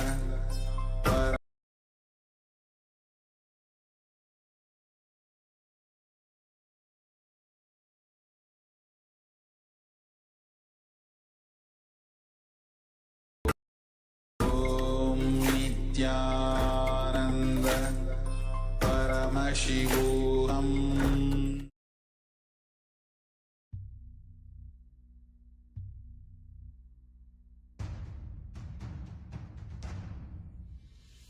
Sit as Paramashiva in Paramashivoham. Om Nithyananda Paramashivoham. Om Nithyananda Paramashivoham. Om Nithyananda Paramashivoham. Om Nithyananda Paramashivoham. Om Nithyananda Paramashivoham. Om Nithyananda Paramashivoham. Om Nithyananda Paramashivoham. Om Nithyananda Paramashivoham. Om Nithyananda Paramashivoham. Om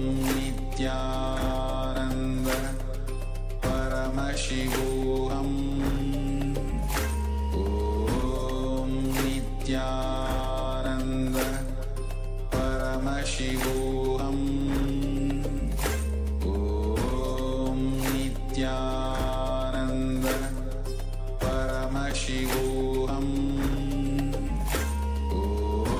Om Nithyananda Paramashivoham. Om Nithyananda Paramashivoham. Om Nithyananda Paramashivoham. Om Nithyananda Paramashivoham. Om Nithyananda Paramashivoham. Om Nithyananda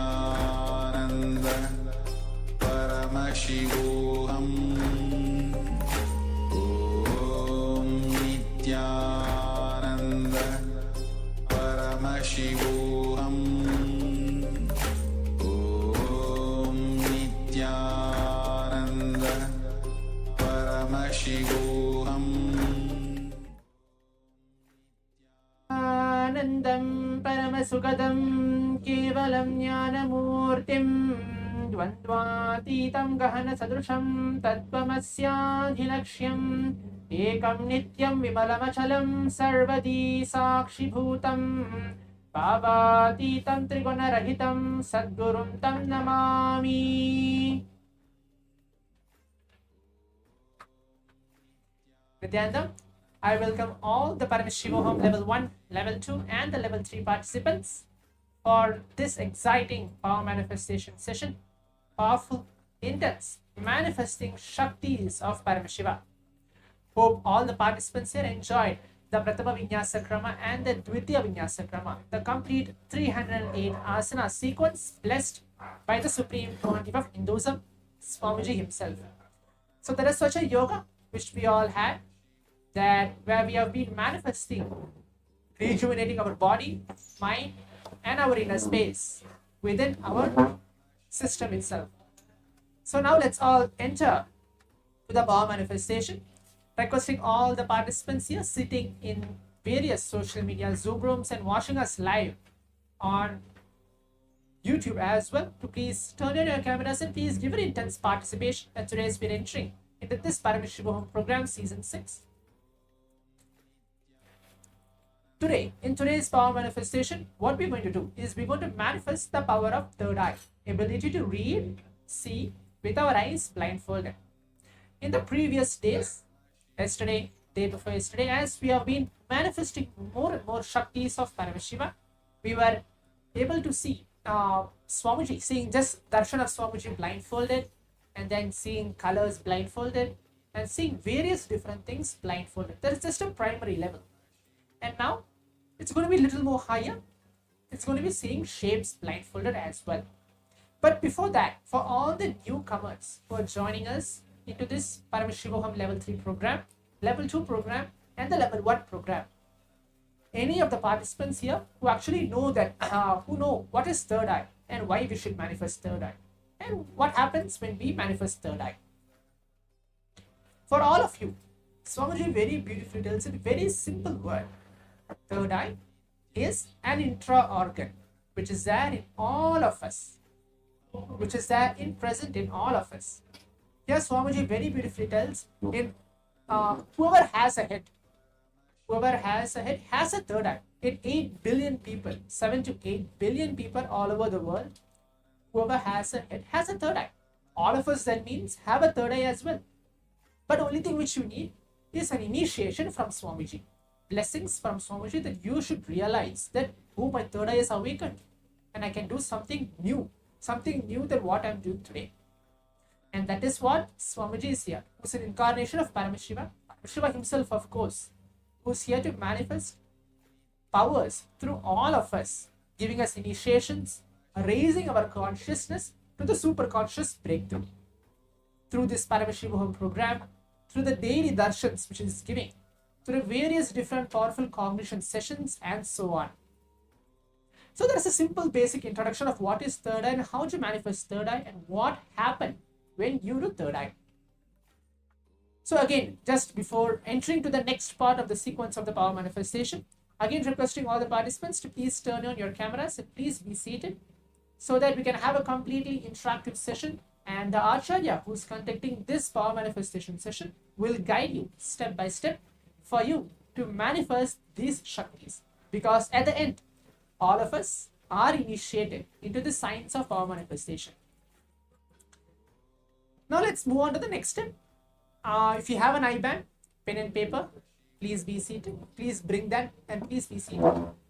Please bring your IBAN, something to blindfold yourself. Have an IBAN, completely opaque IBAN, so that the light doesn't pass through. Please bring that as well. You can still see many participants named as Toki Zhang, and many other 2-3 more participants, Mei Fing Zing, who's like cameras on, but the person is not being seated on the camera as well. Please give yourself complete participation. Please turn on your cameras as we're beginning to allow Paramashiva to flow through us, to allow Paramashiva to happen through our being. So please bring your eye bands, pen and paper, and please be seated. If you have any of the alchemy products, it can be Atmalinga, Jnananjana, the blessed eyeliner given by Swamiji. Any of Swamiji's blessed deities, can be Swamiji's deity, it can be a Shivalinga which is directly blessed by Swamiji, energized by Swamiji. You can bring that as well and keep it in and around you. I can see participant named as Chai Kun as blindfold. Do not blindfold yourself now. You're just entering into the power manifestation. Just a few more steps and then we're going to be entering to the power manifestation. Do not blindfold yourself now. We're going to go through different steps and then we'll enter. I'll tell you when to blindfold yourself and let's see what the next step of the power manifestation is. So now we're going to move on to the Shastra Pramana, the scriptural reference to manifest Shaktis of Paramashiva.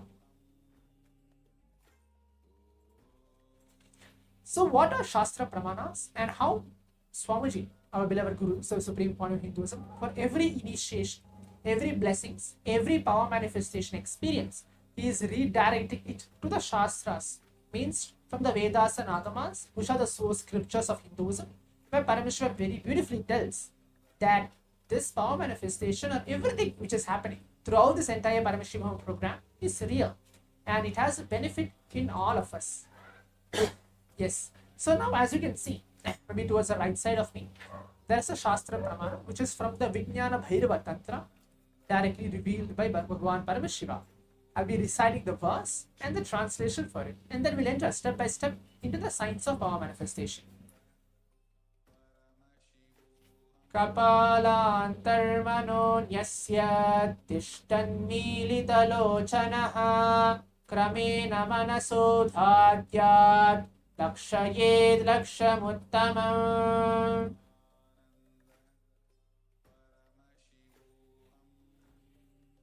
The translation goes is by fixing the mind on your inner space within the crown center and sitting stably without any movement, having your eyes closed in succession.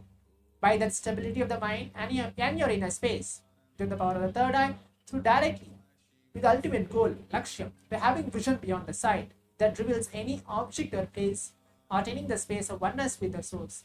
Paramashiva, Swamiji for all of us. So as we heard the Shastra Pramana, the translation, let's enter to the first round of the power manifestation. In this first round, what we're going to do is we're going to see shapes blindfolded. So we're going to see shapes blindfolded. That's going to be the first round of the power manifestation. Now the simple techniques and the steps how to manifest powers and how to keep our eyes closed and how to actually manifest and see the revelations happening through our third eye. Please put on your eye bands. Just follow my steps. I'm requesting all the participants to please put on your eye bands. Please keep your eyes closed. I think I can see participant named as Chaikun has already closed her eyes, and another participant as well has already put an eye band, but just maybe you can bring it down. Put it on yourself. Please put on your eye bands. Please close your eyes. Yes. Now what we have to do, just be relaxed.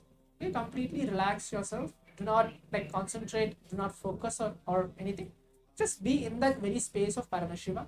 Swamiji's space. This for the next 3 minutes.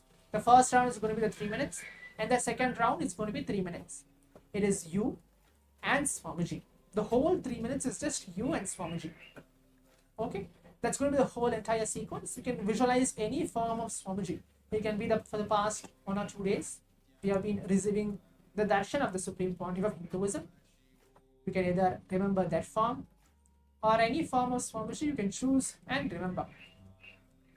So now please keep your eyes closed. Just visualize him on your third eye.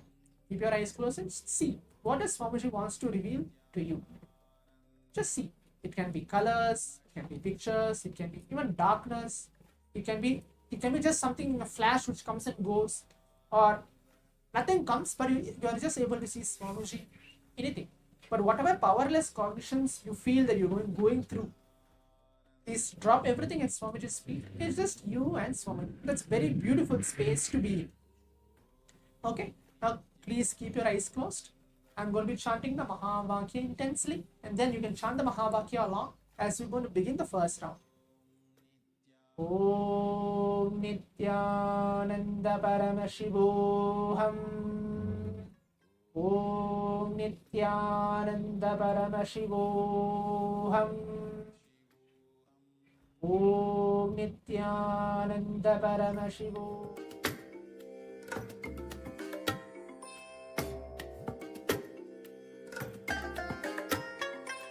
I bless you all. Let you all open all your three eyes and manifest the powers of MahaParamashivoham. Om Nithyananda Paramashivoham. Om Nithyananda Paramashivoham. Om Nithyananda Paramashivoham. Om Nithyananda Paramashivoham.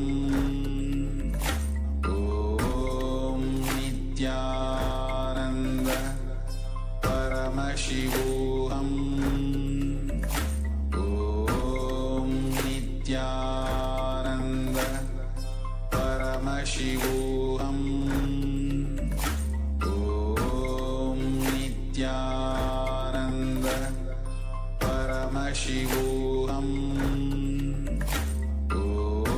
Om Nithyananda Paramashivoham.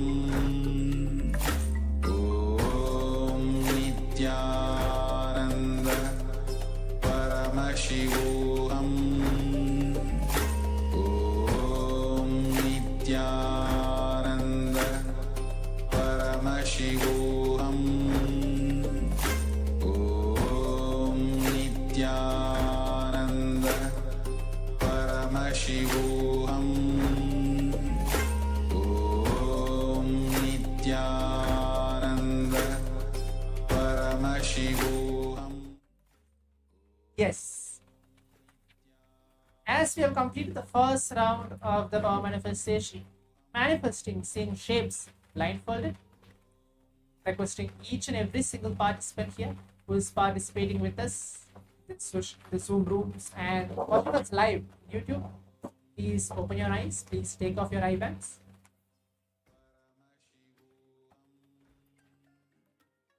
Please open your eyes and please take off your eye bags. Yes. So now let's move on to the next step of seeing.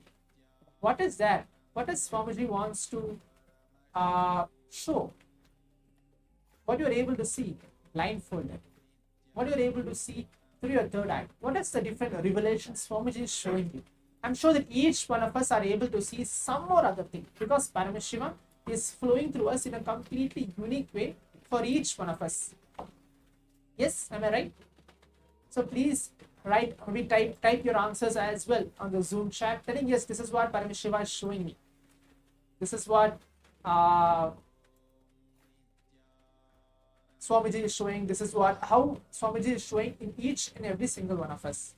Okay, please start typing it out. You can type your answers as well in the Zoom chat, telling yes, this is what Swamiji is showing me, and this is how Swamiji is manifesting through me. It can be colors, pictures, or you're able to see some or other manifestation. Please start typing. I'll just give a few moments for that before we move on to see what is the image which Paramashiva has for all of us. Please start typing everything down.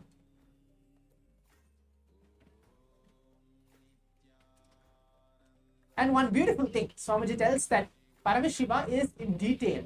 When you write everything in detail for the past 3 minutes, whatever you're able to see, when you start typing it out, penning everything down, be very clear, Paramashiva is in detail, and then it will actually manifest for you, and you'll see how your manifestation happens. Yes, please start typing everything out, write everything down.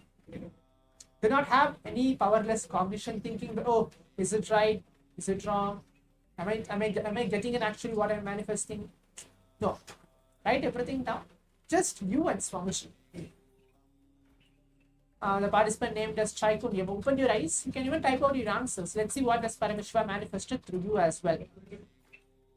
talk is done, please turn on your cameras as we have one more round to go. So make sure at least you give your participation in the second round as well.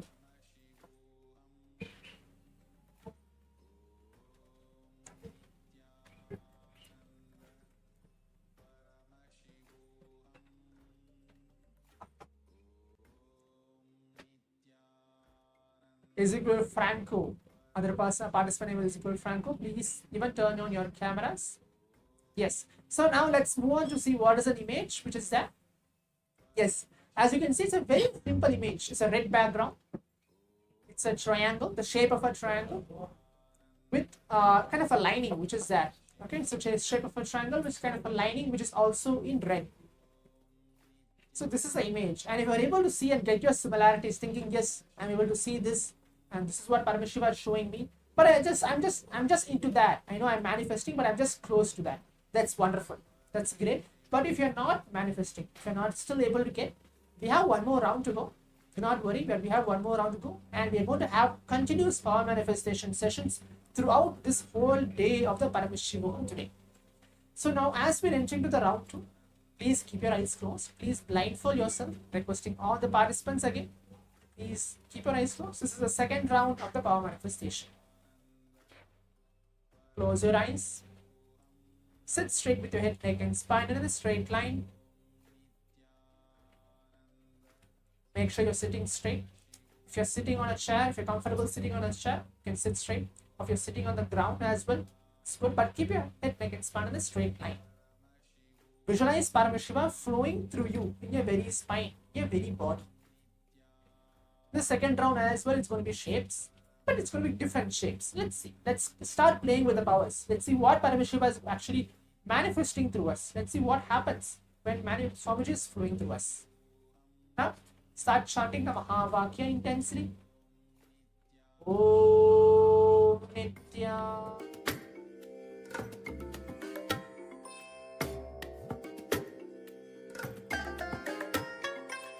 I bless you all. Let you all open all your 3 eyes and manifest the powers of Mahasudashiva. Om Nithyananda Paramashivoham. Om Nithyananda Paramashivoham. Om Nithyananda Paramashivoham. Om Nithyananda Paramashivoham. Om Nithyananda Paramashivoham. Om Nithyananda of suicidal thoughts, your body responds by developing cancer. What happens when you do not fulfill your own desires that you brought with you? You will be so frustrated all the time. You will only be complaining about life and questioning the whole happening of why am I even alive? And that is how you develop cancer. Right from birth, we bring with us the plan for major events, such as what we want to be in terms of a career, marriage, children, all of that. The idea that your desires are never to be fulfilled is wrong. Please drop that idea.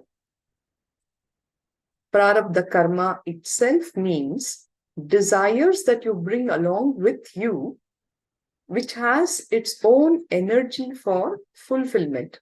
Understand this very clearly.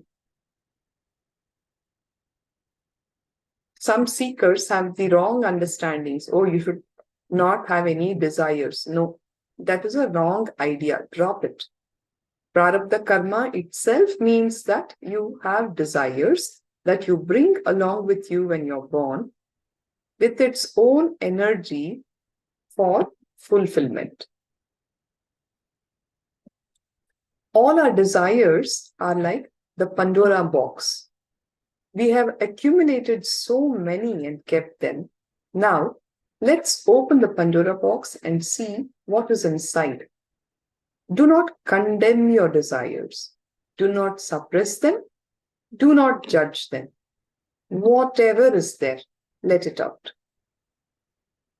Okay, so I'll help you do this exercise by giving you how you can classify your desires. The first is desires to do with the sensual pleasures. Seeing something, tasting something, listening to something, the touch, all of that.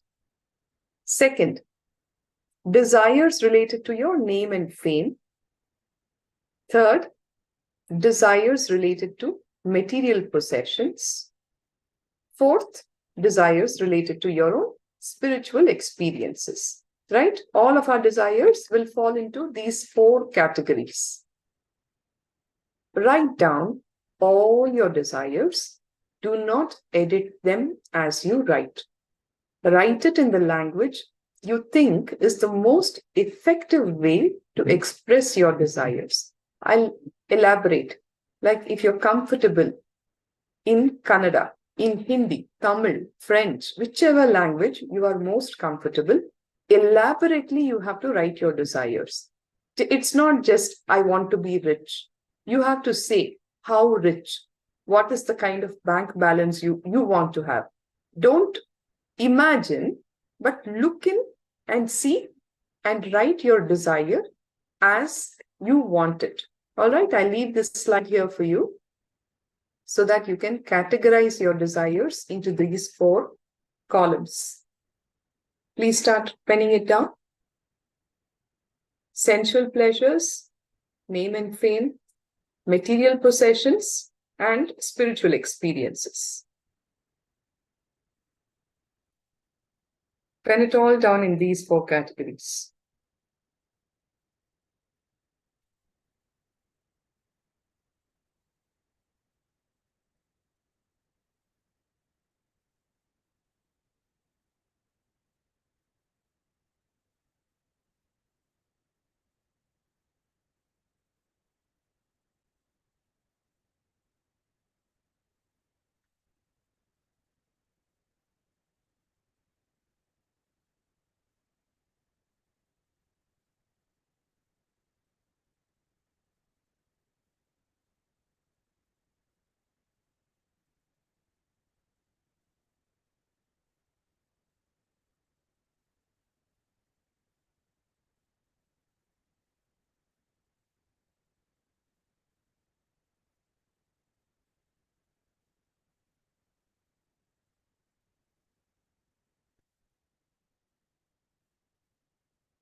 All of you, please pull out your pen and your books and start writing down. See, this is the only time you will actually do it sincerely. Otherwise, we never look deep inside us, right? To see what we want in life also.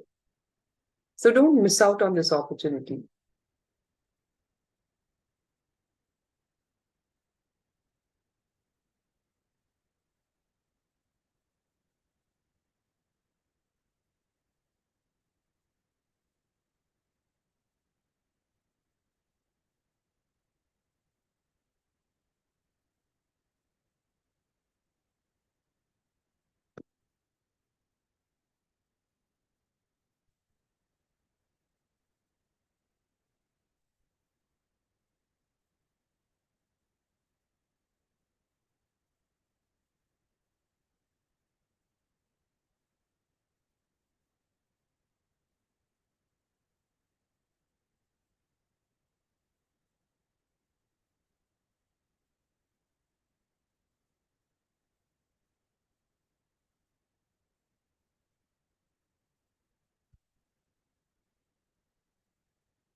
pen it down elaborately in great detail.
Could be desires related to certain food, right? People travel across oceans just because they want to taste some cuisines.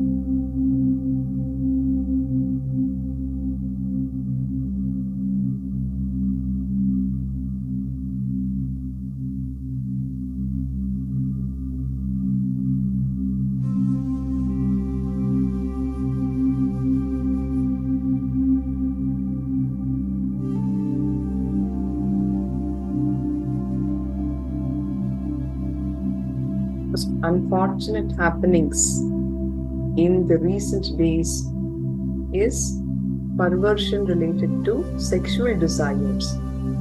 Look at the population that is caught with pornography. They can never be fulfilled. Again, borrowed desires.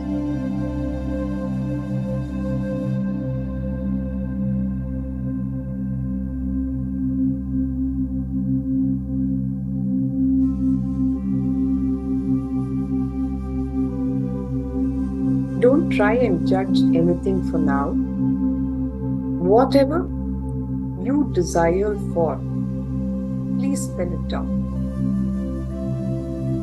After the process, you will see naturally all the desires that are not there, that you brought with you when you took birth, will naturally drop off you. And you will be filled with the intelligence, the energy, the clarity to fulfill your own desires. It is such a beautiful way to live that kind of a liberated life.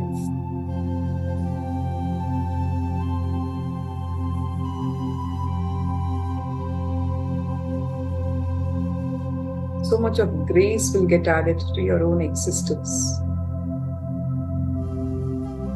So do the exercise sincerely.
In each of these 4 categories, look in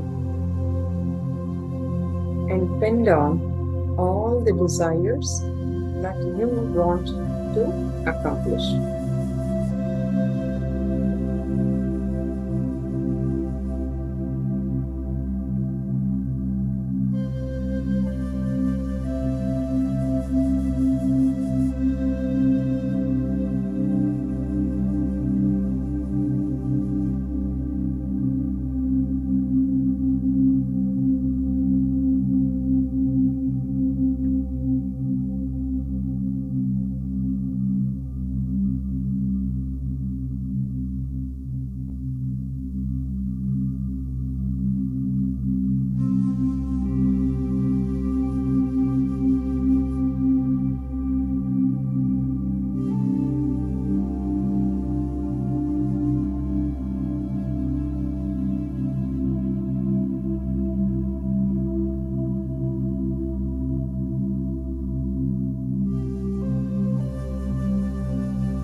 Be intense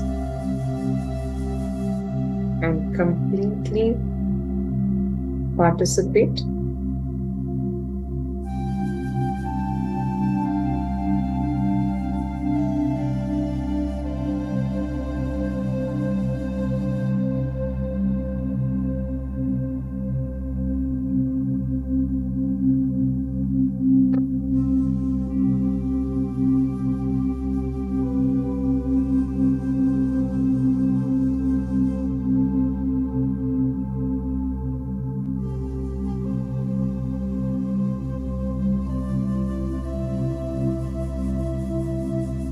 In the process of Nithyananda Spurana, you will be given deeper understandings about death and even led through the death process. The question may happen when we are wanting to live life, why do we need to know about death? Only when you know how to die will you start living gracefully. When you work on all of these layers sincerely, not only will you live a beautiful life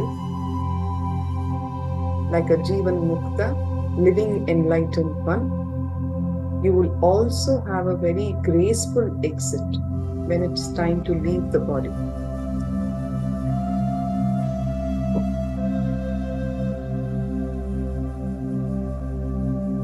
Look in and pen down all the desires.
I'll give you a couple of minutes more. Quickly finish up.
You could literally write down all your desires.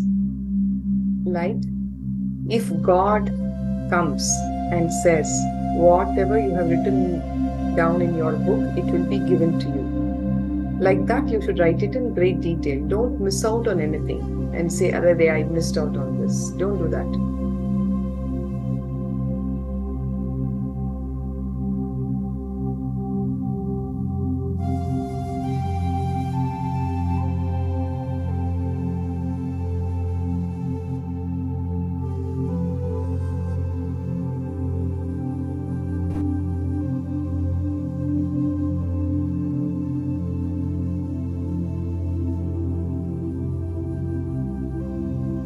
Don't be complacent, lazy, or be intense with the exercise.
How much longer would you need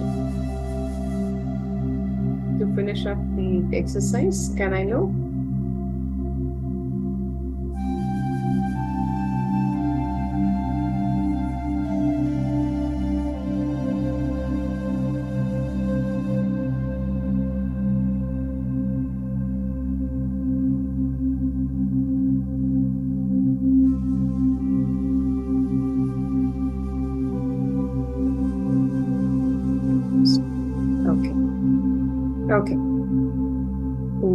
I'll give you 2 more minutes.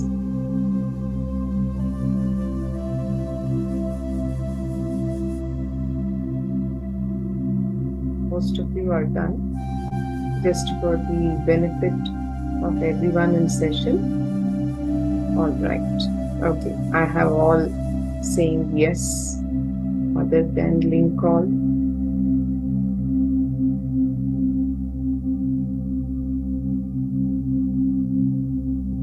Okay.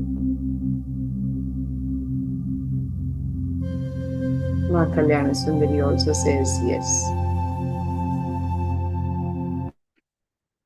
Okay. We will continue with the session then.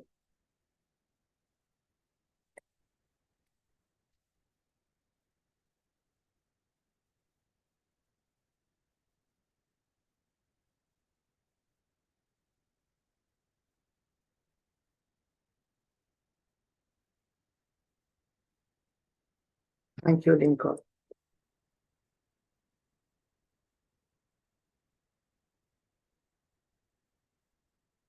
Like I said, it's only for you to look in. When you have finished writing, please go through all that you have written. Look into your paper, go through all the desires that you have written.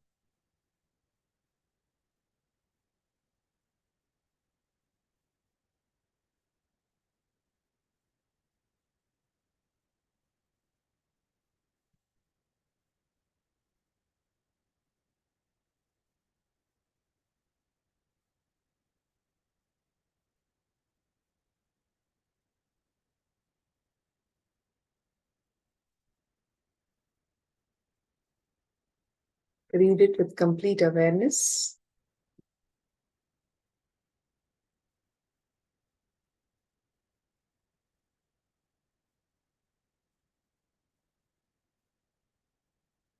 Wherever you find a self-contradicting thought or desire, change it to a positive thought. For example, instead of saying, I should not be poor, you can say, I should be wealthy. Drop the word poor. All right? This is an example. In whatever you have written, identify the self-contradicting desires. See, I am suffering with a headache, for example. My desire should be, I should be healthy. I should not say, I do not want headache. When I say, I do not want headache, I am empowering the do not want as much as I am empowering the headache. Rather, the other way around. I am empowering the headache as much as I am wanting not to walk out of it. So that becomes a self-contradicting desire or a self-contradicting thought. Now look into your sheets, what you have written, and identify all the self-contradicting thoughts and change it to a positive thought.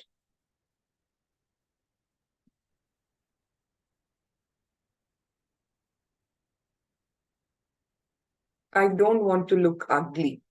Should become, I should look beautiful and graceful.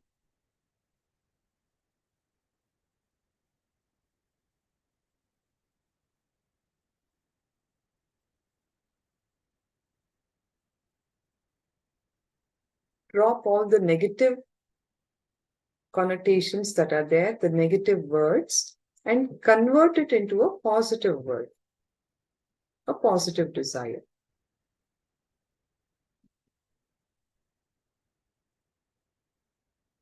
Every time you use the word poor, you are empowering it along with the words I should not be.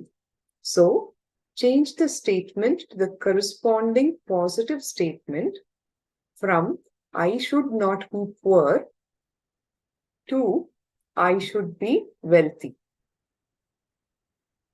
Let go of all the negative thoughts.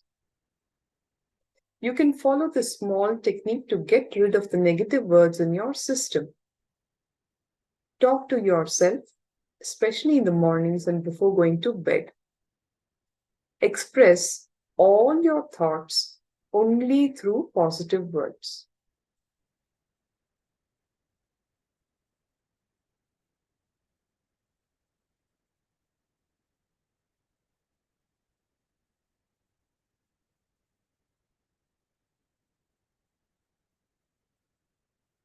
Use that time of the day and the night when you wake up from bed and when you're going to bed to go deep into your system and spread only positive words and thoughts.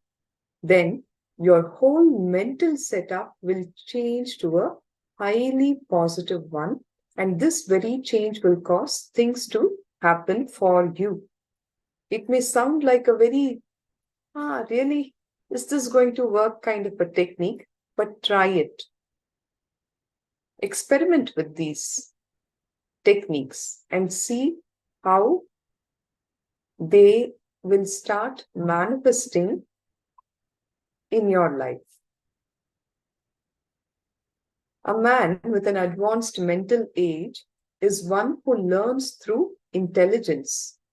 He is the one who clearly understands from his very first desire that no desire, when fulfilled, will give him true happiness. With how many of you does this truth click? No desire, when fulfilled, will actually give you true happiness. Yes, no? Can I have some responses?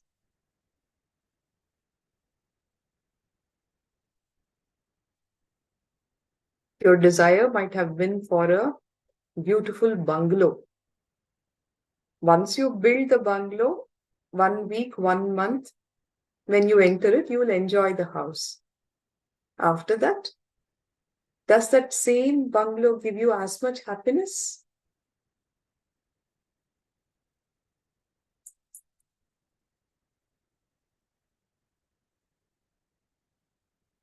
All right. So all of you are the intelligent beings with an advanced mental age who concur with this truth.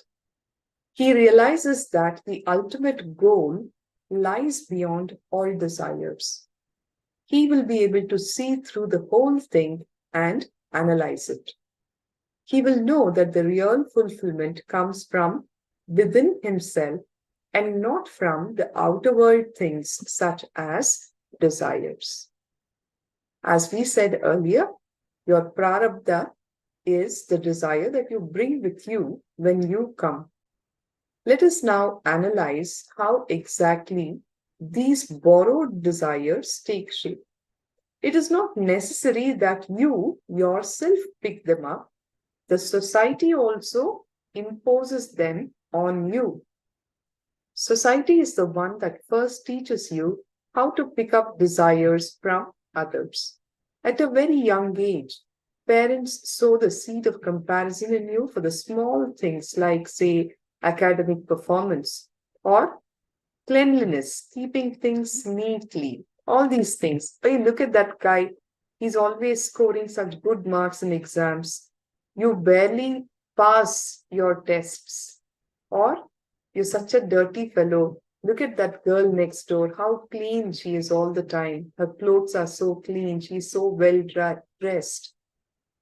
Isn't it? So these kind of comparisons are imposed on you by the society. Why? Because they know to teach only by comparing you with others in all these contexts. They never just tell you the importance of it and leave it at that. Who has the time, the energy, or the patience to explain to children why you should do what you should do and why you should not be doing what you should not be doing? It is just an easier way of telling them, you know what, this is how you should be. And that is how you learn how to borrow desires from others. For example, when you are on your own at home, You will feel grateful for all the things that you own and you are blessed with. You will even feel a pleasant feeling engulfing you, a beautiful sense of gratitude overflowing from you. But the moment you open your eyes to the outer world, if you happen to pick up some desire that belongs to others, it becomes ugly again. The earlier beauty in you and your home disappears, and the whole thing becomes ugly again. Again, you start pulling and pushing yourself with the freshly borrowed desires. How many times you bought a car and you drove it 1 week? So much fun, fulfillment, joy. You took your friends out for a party. You did all that. And the next week, your neighbor bought a bigger car. Then what happens to your car? Does that give you the same amount of joy? No. And you start desiring the bigger car. And that becomes your freshly borrowed desire. Anything borrowed is ugly because it is not natural. It is forced or artificial, and anything that is artificial, is not beautiful. Swamiji says the temperature in your house will start rising when your neighbor buys an air conditioner. So this is how the desires play with us all the time. And when you borrow desire, which is not natural, it is artificial, and anything that is artificial is not beautiful. If you wish to be an artist, but you land up being an engineer because your father wanted you to be so, then again, that is ugly. You being an engineer is a borrowed desire. Had you been an artist, you might have been so beautiful. Who knows? Maybe you were a born artist. Whatever is your nature, that is your own desire. Understand this. This is a very important truth. Whatever is your nature, that is your own desire. The rest is all the other desires are borrowed desires. This is a great truth that I'm telling you. Understand this very clearly. Whatever is your nature constitutes the desires that you brought with you when you came. If allowed to, these desires will express through you in a natural way and fulfill every moment of your life. It could be the work that you're doing, the profession that you are in. If it is your own desire, you will love every moment of your work. Whereas if it was a borrowed desire, it is never going to fulfill you.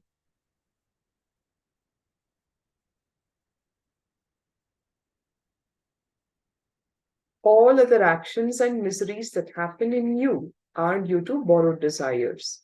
Your own desires, if allowed to be fulfilled, will by nature purify and expand your inner space. Borrowed desires, on the other hand, will take you again and again to the outer world and only put you in depression. You will be true not to yourself or your own being, but to others, and you will lose your way in life. Literally, you will become a football to others' life. Somebody told something, so you did that. Because, you borrowed their desires. You're not living your life. You're living somebody else's life. You will waste your energy and land in depression and low energy again and again. I tell you that almost every desire of ours is borrowed because our own desires are our nature. So, if you sit and think, you will be able to clearly see how each and every action of ours is driven by what we picked up from someone. very deep truths, subtle truths, which you have to internalize into your own life. Each one's story is so different, right? Into your own life's story, look in, and you can clearly see how every action of yours is driven by what you picked up from someone. Swamiji goes on to say that every desire, almost every desire of ours is borrowed. Because why? If it was your own desire, that will be your nature. When it is your own nature, there is nothing that you will be desiring for, desirous of, because it is already you. You're getting the point?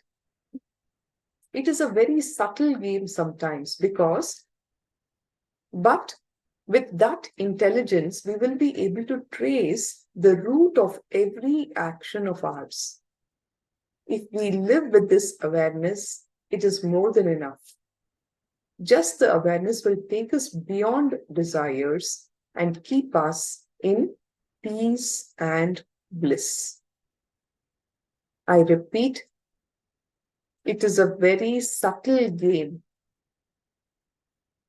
But with the intelligence, we will be able to trace the root of every action of ours.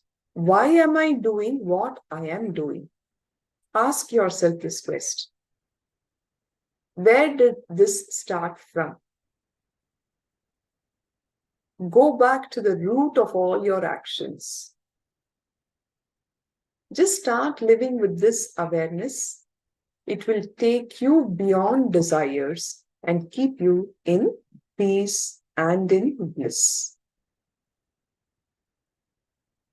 In Jainism, there is a belief that when you are born, the entire quantity of food and energy that you will need during your lifetime is also sent along with you.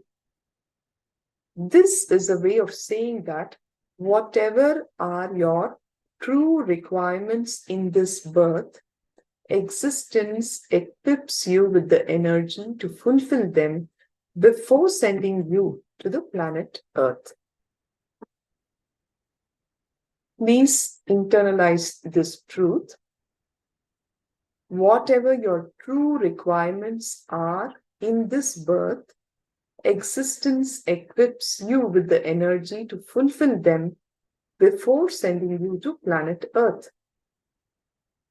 So understand that if at all you are feeling that your desires are not getting fulfilled, it is because of your own doing, not because of God or your parents or anyone around you. Stop playing the blame game. One more important thing about desires, I want to tell you. Desires are energy for our body. It is the fuel without which we will not even get up from our bed, isn't it? If there's nothing that you want to accomplish in your life, why will you even move out of your bed? The reason why you even stir from your bed is because of the desire to do something. Without desire, you will not even get up from the bed. To move out of bed, you need energy, and that energy is desire. Understand, desire itself is not a problem. There is nothing wrong in having desires and fulfilling them. The whole problem is when we start having self-contradictory desires. For example, we want all the comforts, but we don't want to take up any responsibility. This is one major area of self-contradiction. Next, we want to take a vacation for which we need money. For money, we need to work. These two desires are again self-contradictory. What happens because of this? You lie on the Hawaiian beach thinking about work. Misery starts, there is no fulfillment. This is exactly what I mean by self-contradictory desires. You pick up something from someone, you go behind it, and when you're trying to fulfill it, you start thinking about something else because you have picked up something else from someone else. Understand? It's really like that. This whole psychodrama. What is not naturally yours, you run behind that. And when you're trying to fulfill it, you're again somewhere else. Because what you have picked up is from someone else. Isn't it? And that is why we need to bring awareness into our borrowed desires. The borrowed desires can never fulfill you. They start becoming self-contradictory because you are picking up different things from different people at different points in time. Another more subtle example of self-contradictory desire also lies in the language that we use. If you want to get rid of a headache, what do you say? Let me not have headache. But the word headache gets impressed in your inner space as deeply as the words let me not have. The vibration of the word headache is filling your inner space. Understand, Swamiji gives this as a very beautiful and powerful technique to walk out of pain. For example, as a part of the various programs that Bhagavan has offered, we also did what is known as end-pregnancy care, where we teach meditation techniques and powerful truths and cognitions for the mothers to go through a very painless labor. And literally it is like, you are laying down the biomemories of the baby in the womb to invite a very high conscious, intelligent soul into the mother's womb. So that is what the end pregnancy works with. The mothers who have done the program, I was also blessed to be a part of it. Labor pain. All the ladies here would know who have been mothers. And I'm sure the men also would know from their own mothers and their spouse is one of the worst pains that human being can experience. On a scale of 0 to 10, most mothers who are not prepared would rate it as 10 on 10. But with the techniques that Bhagavan has given, our mothers who did end pregnancy would just say that it was like a mild headache or a period cramp, and the rating was anywhere between 2 to 4 on a scale of 10 in comparison to 10 on 10. I will share one such technique. When you have pain, it could be a headache or a knee pain. Just become aware of the pain. Okay?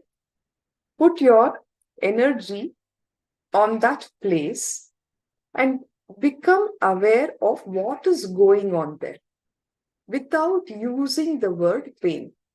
Don't use the word pain. Just say, okay, let me see what is going on here. Let me become aware of it and just give your energy to that place. Energy, I mean, as in attention. All right. What happens is, over a period of time, if you have a diffuse knee pain all over the knee, the pain will just start collapsing the area and it will just come to one point and disappear. You can use it for any part of your body, any pain when you have, try this technique. It works. It really works. All that you need to do is don't use the word pain. Just say, let me become aware of what is happening here. And give your attention to that spot. You can see that the pain will just dissolve. So, yes, this is again a self-contradictory statement when you say you don't want headache because you are repeatedly empowering it. But if you say I'm healthy, you create another conflict within yourself, since immediately another voice inside you will answer saying, hey, that's not true, I'm not well, how can I say I'm healthy? Now the fight has started. So just say, let me be healthy. That's all. Your words are very, very important. Similarly, okay, this is a next truth that we're going to work on, needs versus wants. There is a difference between your needs and wants. Your needs are already taken care of in some way. It is possible to satisfy all your needs, but it is impossible to satisfy your wants, because even your wants keep changing, and you yourself are not clear about it all the time, isn't it? What you need and what you want are two different things. Every time one want or desire is fulfilled, 100 more come up. It is our nature to want endlessly, because we are continuously getting input through our senses. The more input we get, the more we want. So let us understand what's the difference between a need and a want. For example, take a creeper that is growing in your garden. For the creeper to grow upwards, it needs a support like a tree or a bamboo stick or a pillar or something. Without this support, it will only grow horizontally and get crushed by people walking over it. This is an example of a need for the plant's survival, isn't it? That pillar, that support is necessity. It is a need for the plant to survive. If you analyze all your desires with the help of this example, just imagine what will happen. You will see that virtually everything that you desire is a want, and it is not a need. Is it really a necessity for you to survive? Is it a need? More often than not, it is a want. The wandering sadhus, the spiritual seekers in the Himalayas, live with so little. Their entire list of possessions will only be a stick to ward off the wild animals and a small water pot. That's all. Bhagavan says, I lived like that for many years during my pre-enlightenment period. You don't know the liberation it is to live like that. You might say, Swamiji, for sannyasis it is all right, but what about householders like us who have so many things to be done with husband, wife, children, etc.? Understand, I'm not telling you to have only a water pot and a stick. No, I'm more practical than you. Understand that first. I'm only saying, first become clear of the difference between your needs and wants. That is the first step towards more peaceful living. Is this truth clicking with all of us? Can I have an acknowledgement, please?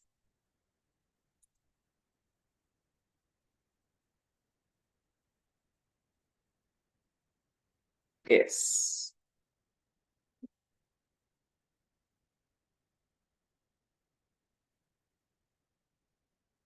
Thank you. Thank you, everyone. So, become clear of the difference between your needs and wants. And that is the first step towards a more peaceful living. As this becomes clear, slowly the want-based attitude in you will start changing, and automatically life will move from discontent to fulfillment. That's all.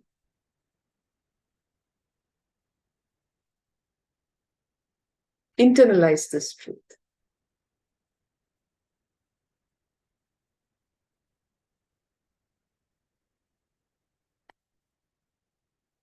It is not that you will give up all your possessions and go away to the Himalayas. No. You will live a very fulfilled life. You will enjoy everything that you have, not being bound by it. That is the way to live, a liberated life. When you see something, you'll say, yes, a beautiful car. It must be a smooth drive. I'm happy for you, is what you're going to tell your neighbor. Because it's no longer your desire. You appreciate the beauty in it, but you don't want to possess it. You getting the point? Because you are so fulfilled inside you, there is no space for discontentment. You're happy for the people who have it all. At the same time, you will never feel deprived.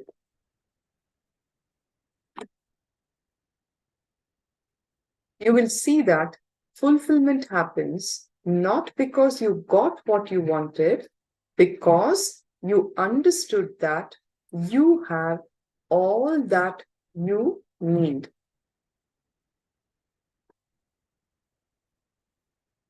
When this understanding happens, you will also stop picking up desires from others.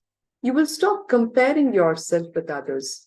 You will remain focused within yourself instead of outside of you.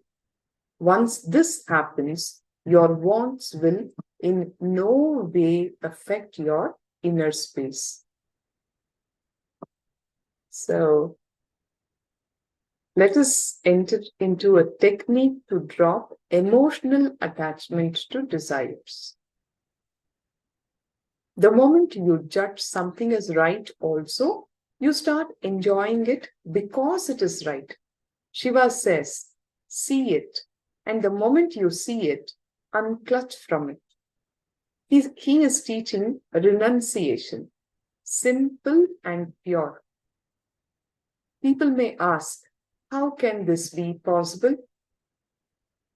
How can we renounce? I tell them, then follow the method that you know to overcome it. That's all, simple. You either learn from an enlightened master or life will teach you. Life is going to teach you. If you learn from the master, it will be a lot more easier for you because he will talk to you with a language that you can understand directly.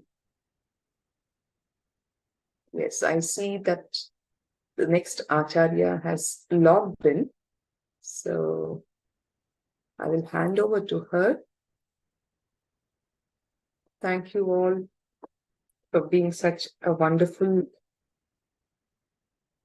partner in my journey also of Paramashivoham. So let's put our hands together for the Purna Mantra. Om Purnamada Purnamidam Purnat Purnamudachyate Purnasya Purnamadaya Purnameva Vashishyate Om Shanti Shanti Shanti Harihi Om Tat Sat Sarvam Bhagavat Shri Nithyananda Paramashivoham Om Nithyanandam. Thank you, Nithyananda Madhai Swami. I will just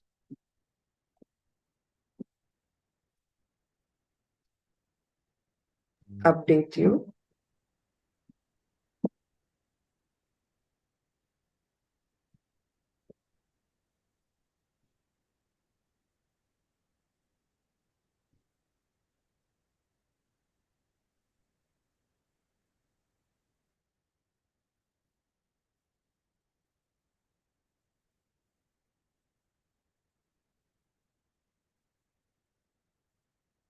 Nithyanandam, everyone. Let's start with the Sadguru Vandana.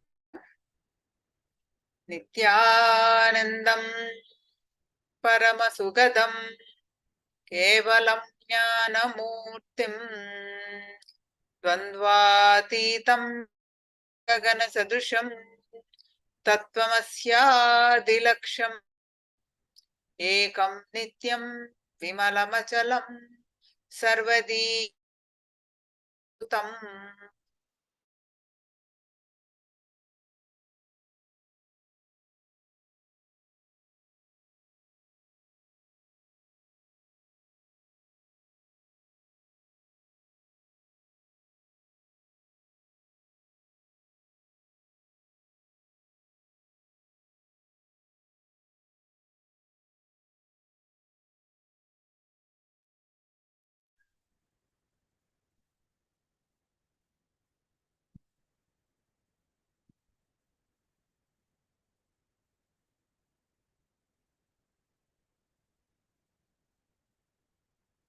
Yes.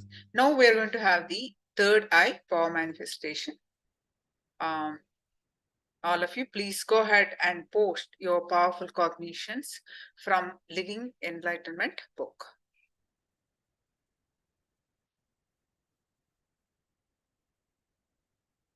For those of you who are attending for the first time, who do not have the soft copy or physical copy, for their benefits, I'm going to post the link in the chat.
The link is posted here in the chat.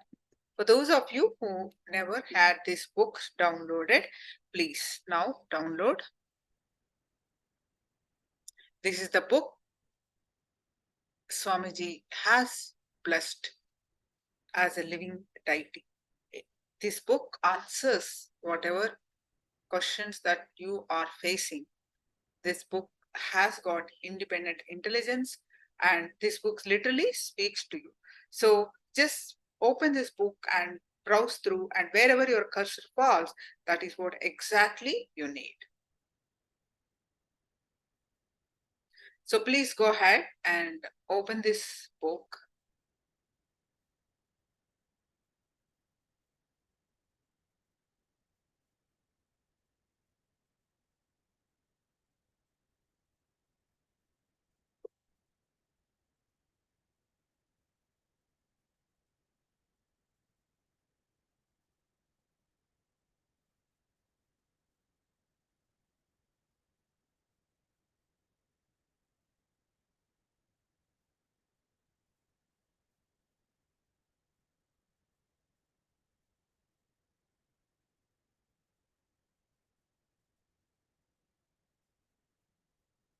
Take 2 minutes and post your powerful cognitions from Living Enlightenment book.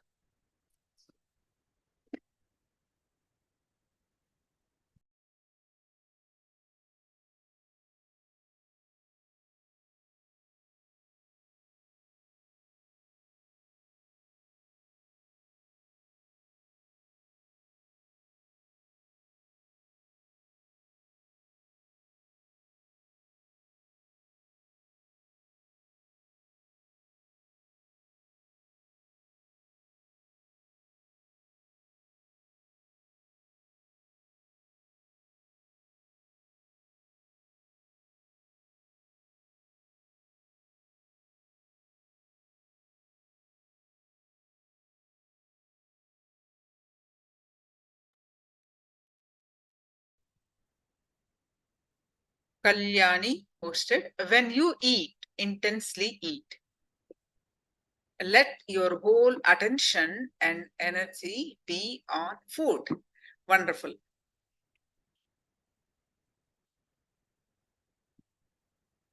Pallavi, can you, love can flip into hatred the moment we feel that our expectations are threatened. Yes, beautiful cognitions. Now please sit straight with your head, neck, back, straight line. Please sit straight with your head, neck, back, straight line.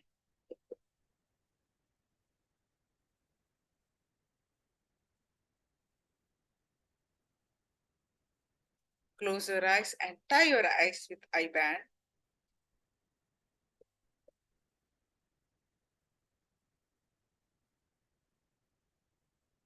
Tie your eyes with eye band.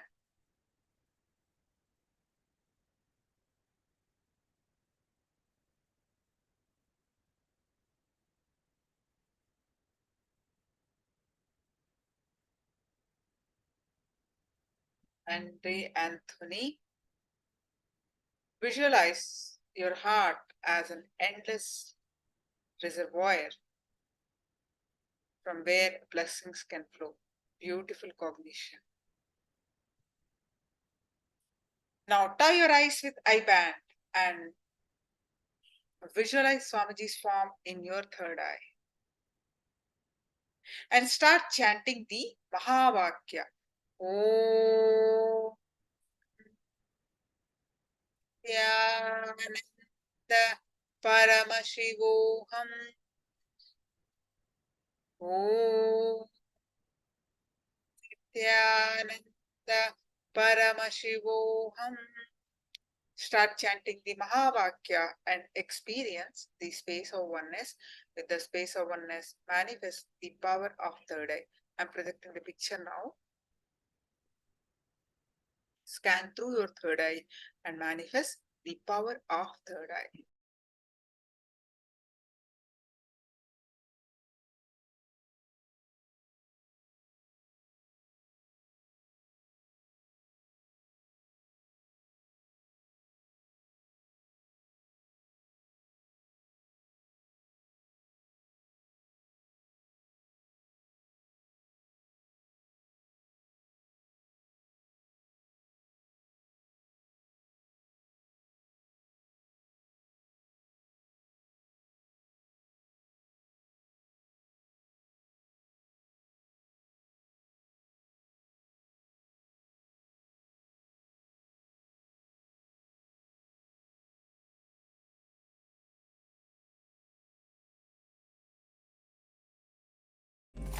Om Nithyananda Paramashivoham. Om Nithyananda Paramashivoham. Om Nithyananda Paramashivoham. Om Nithyananda Paramashivoham. Om Nithyananda Paramashivoham. Om Nithyananda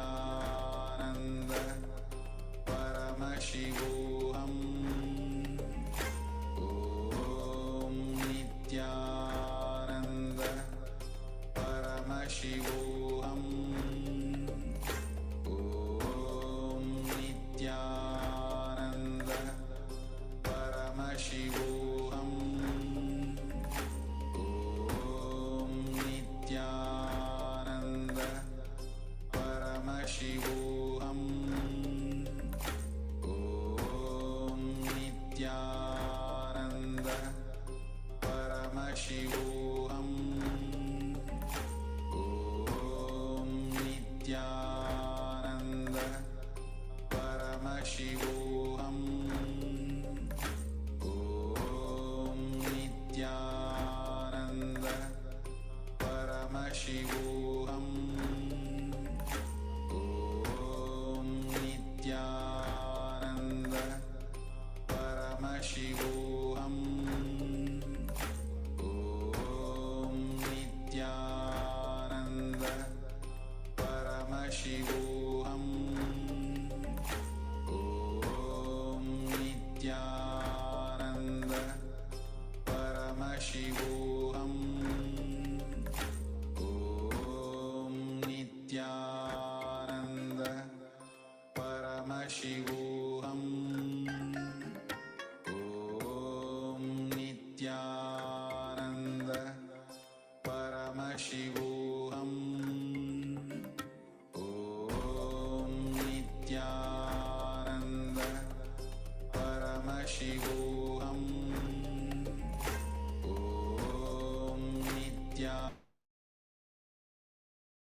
Now, all of you, please go ahead and post, remove your iPads and post whatever your third eye reveal in the chat.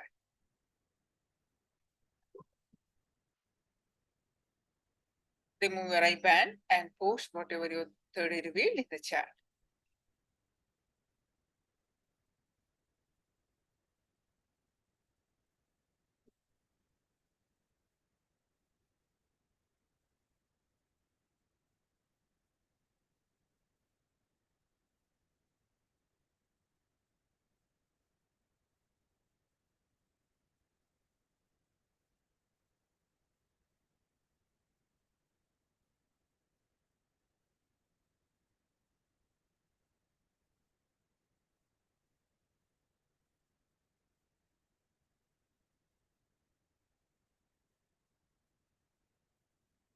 One more minute, all of you please post it.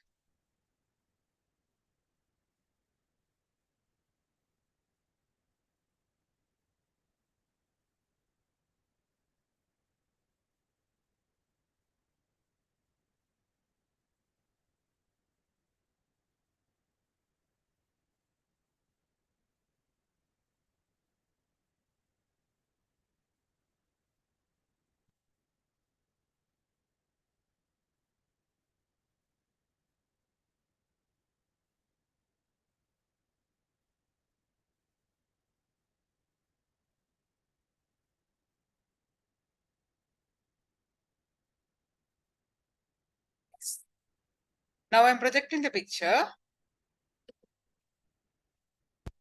This Marva, perfect. I can't believe you. Very perfect manifestation by Marva.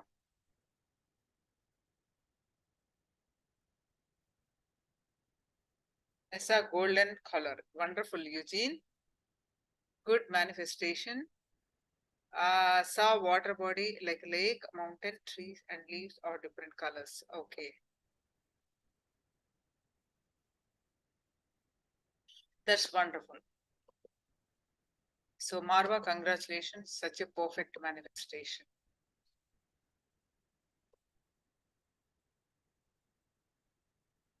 Yes. Now, yeah, let's watch the introduction to Nithyananda Spurana. It's a very, very, very powerful program about our death. Why do we need to learn death? When we learn what goes on during the death and remove the patterns associated with that, we learn to live blissfully. So it's a very powerful, intense program.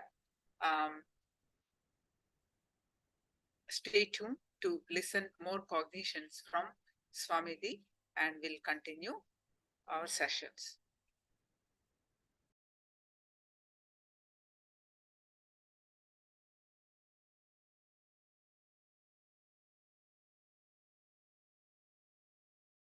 In the meantime, you have any questions, please let me know.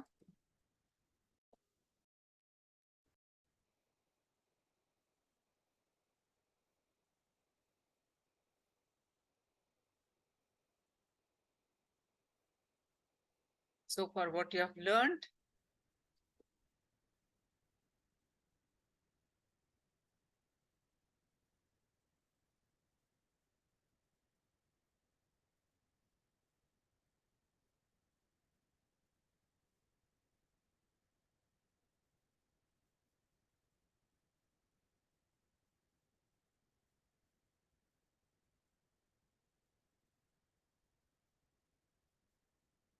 Eugene, are you attending for the first time?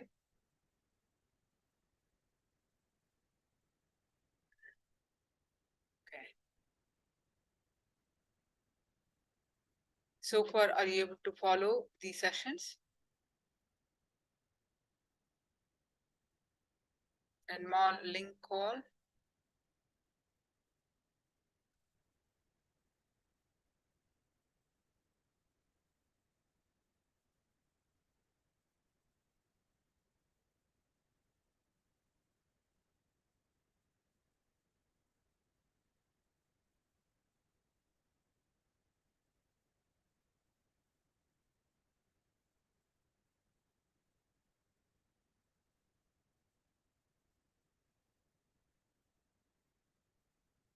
See, in this program, if you do it sincerely, understanding and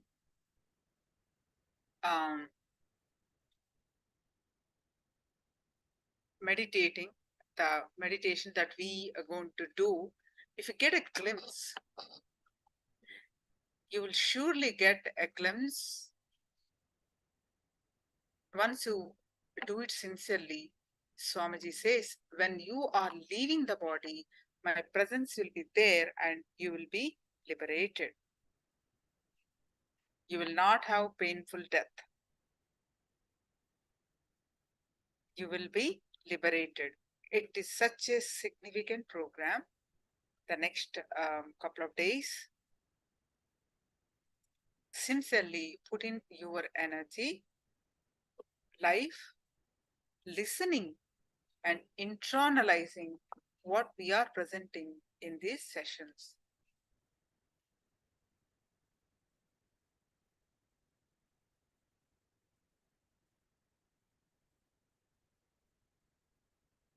If you have any questions, do let me know.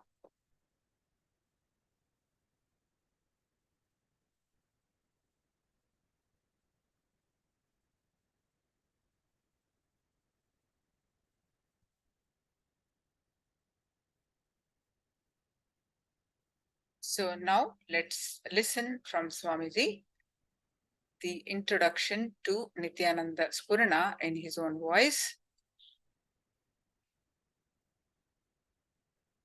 Nirvanic layer.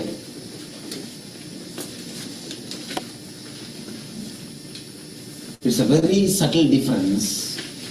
This layer almost doesn't exist. Almost it's an Atman, but the last step. What is the way to explore this last step?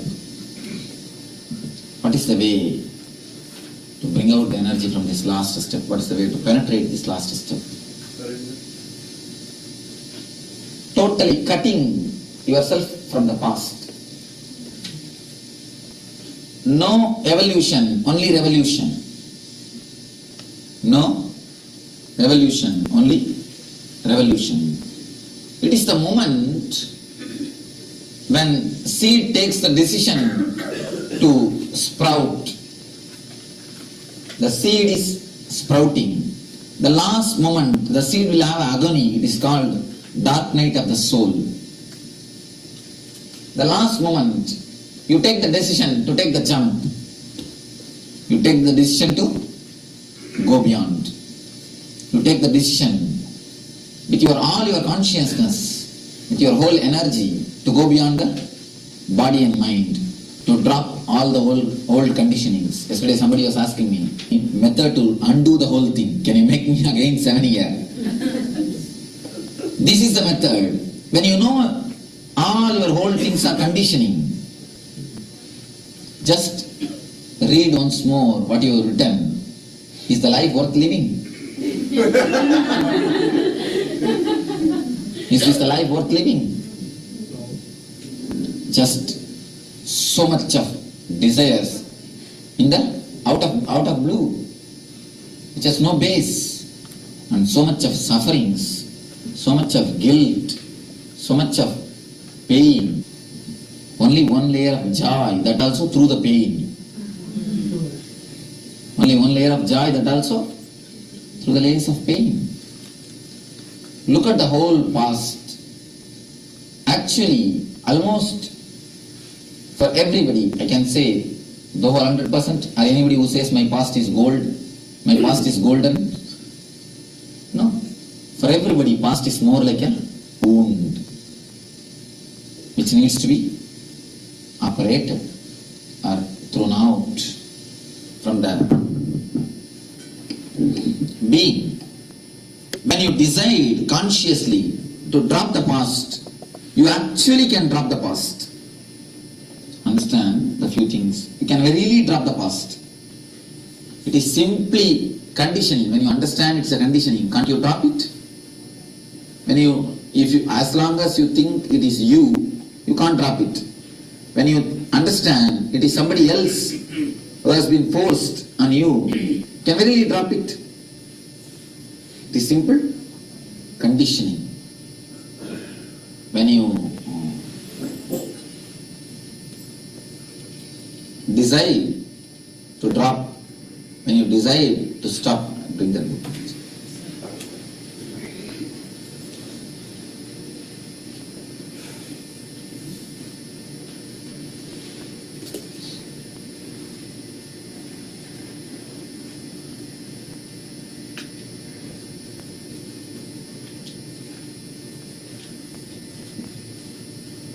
You can simply very drop. We are going to drop. Anybody who doesn't want to drop and keep it can decide. No, it is option only. How can I decide for you to whether to drop or not? If anybody really feels like no, Swamiji, it is perfectly all right, I can carry on, can decide. So Swami, when you say drop, is it a psychological connection? Is Yes. drop? So it is- Psychological There's no connection. emotion with all the bad. And simply psychological, when you psychologically drop, even physically the whole thing changes. It can be simply be dropped. Because when you share, you emotionally also drop. Open confession is called a great technique to cross the nirvanic body, to drop the conditions.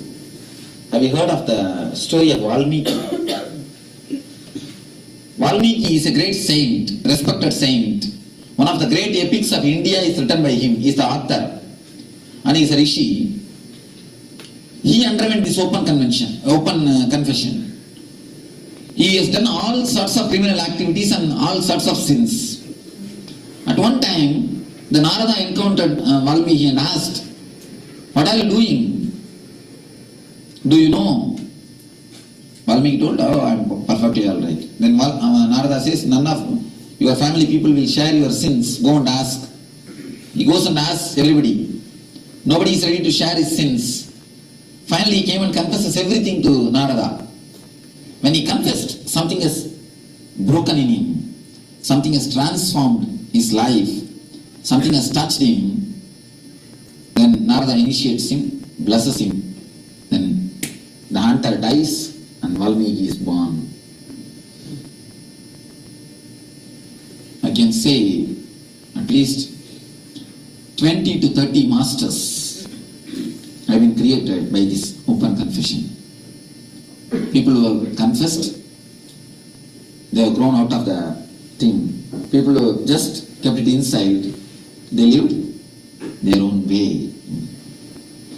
You have attained the fruit of writing.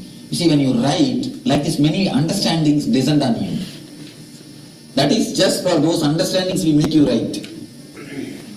You come upon so many new understandings, so many new dimensions. You see, if I would have taught him that these are all self-created, people will think, "Oh, Swami is making fun of our pains." But when you understand, it becomes a great understanding. So I create a situation in which you can understand. The understanding can happen to you. If I say ready-made solution, what do you think? All right. Anyhow, we have come these 2 days, let us listen what he says. But when it happens to you, the understanding, it stays with you permanently. It stays with you totally. It is all self-created. There is no right, no wrong in the existence. Only one thing which makes you totally blissful, not joyful, which makes you blissful, will make always others also blissful. That is what is right. That's all. There is no right, no wrong. Whenever it is joyful, it is different. When it is blissful, it will make others also blissful. If it makes you only blissful and others sorrow, then you understand it is a joyful, not blissful. It is only joy, not bliss. There is a subtle difference. Whatever makes you joyful, the path of Ananda, the path of bliss, that only is right. Simply live with bliss. That is the right thing. To come to these conclusions only, we are searching. That is what I wanted every conclusion to come from your side. I am churning the milk ocean. One side devil and the other side devas. Of course, not surely here.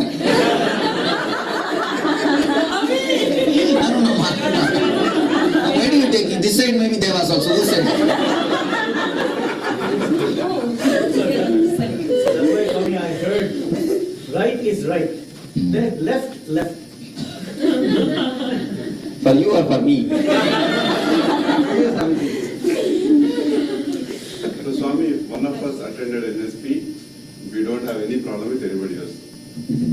When you have really taken the things inside, when you have dropped the conditionings and you have taken the things inside. How to conduct ourselves before Maha? Feel the deep love, that's all. Feel a deep love in front of the Master, that is enough. Nothing else is needed. Nothing else needs to be done. There is no other code or contact to be conducted. Many people come and tell me. Many people come and in front of me, they do all sorts of that. Adivaniya Dhurta Lakshana. Adivaniya Dhurta Lakshana means showing too much of humility. But I can always see the fellows who show too much of humility, only cunning fellows. Real innocent people, they do not even bother. They come and directly sit to the seat in which I am sitting, just next to me. And I always found these people, they are not only good to me, they are good to everybody.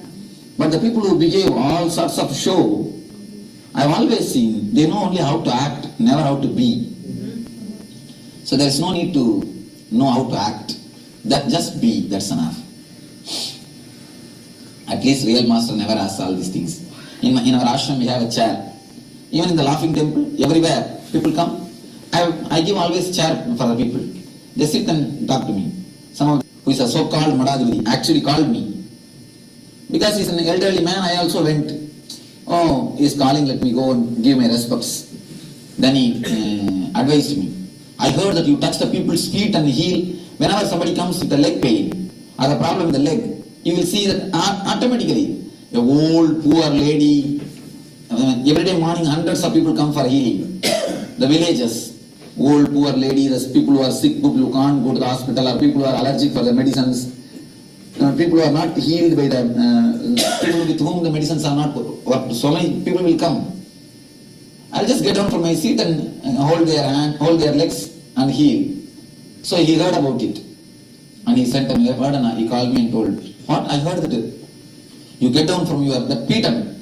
Petam means it's like a throne. See, it's a throne on which I sit and heal the people, do the healing or anything. It's called Jnana Petam. That is the seat. So I heard that you get down from the Petam and touch the people's feet to heal. We are not supposed to do it. It's according to the rules. It is prohibited. You should not give equal chair for the people. These all will reduce the grade of the Pita or Mata. All these things was basically. Just I told him only one word. Just because of my compassion and love and the healing, I got the Pitam. Not the Pitam has got me. I got the Pitam. Because of my love and compassion and the healing. Not because of any rules and regulation. Not because of any these foolish things. So not only now, I will continue to be like this. Don't be hold on to that seat or the Pitam or the throne. It is just people who are the so-called people, only they create all these rules and all these regulations and all these, what to say there, dead, dry, dull rituals.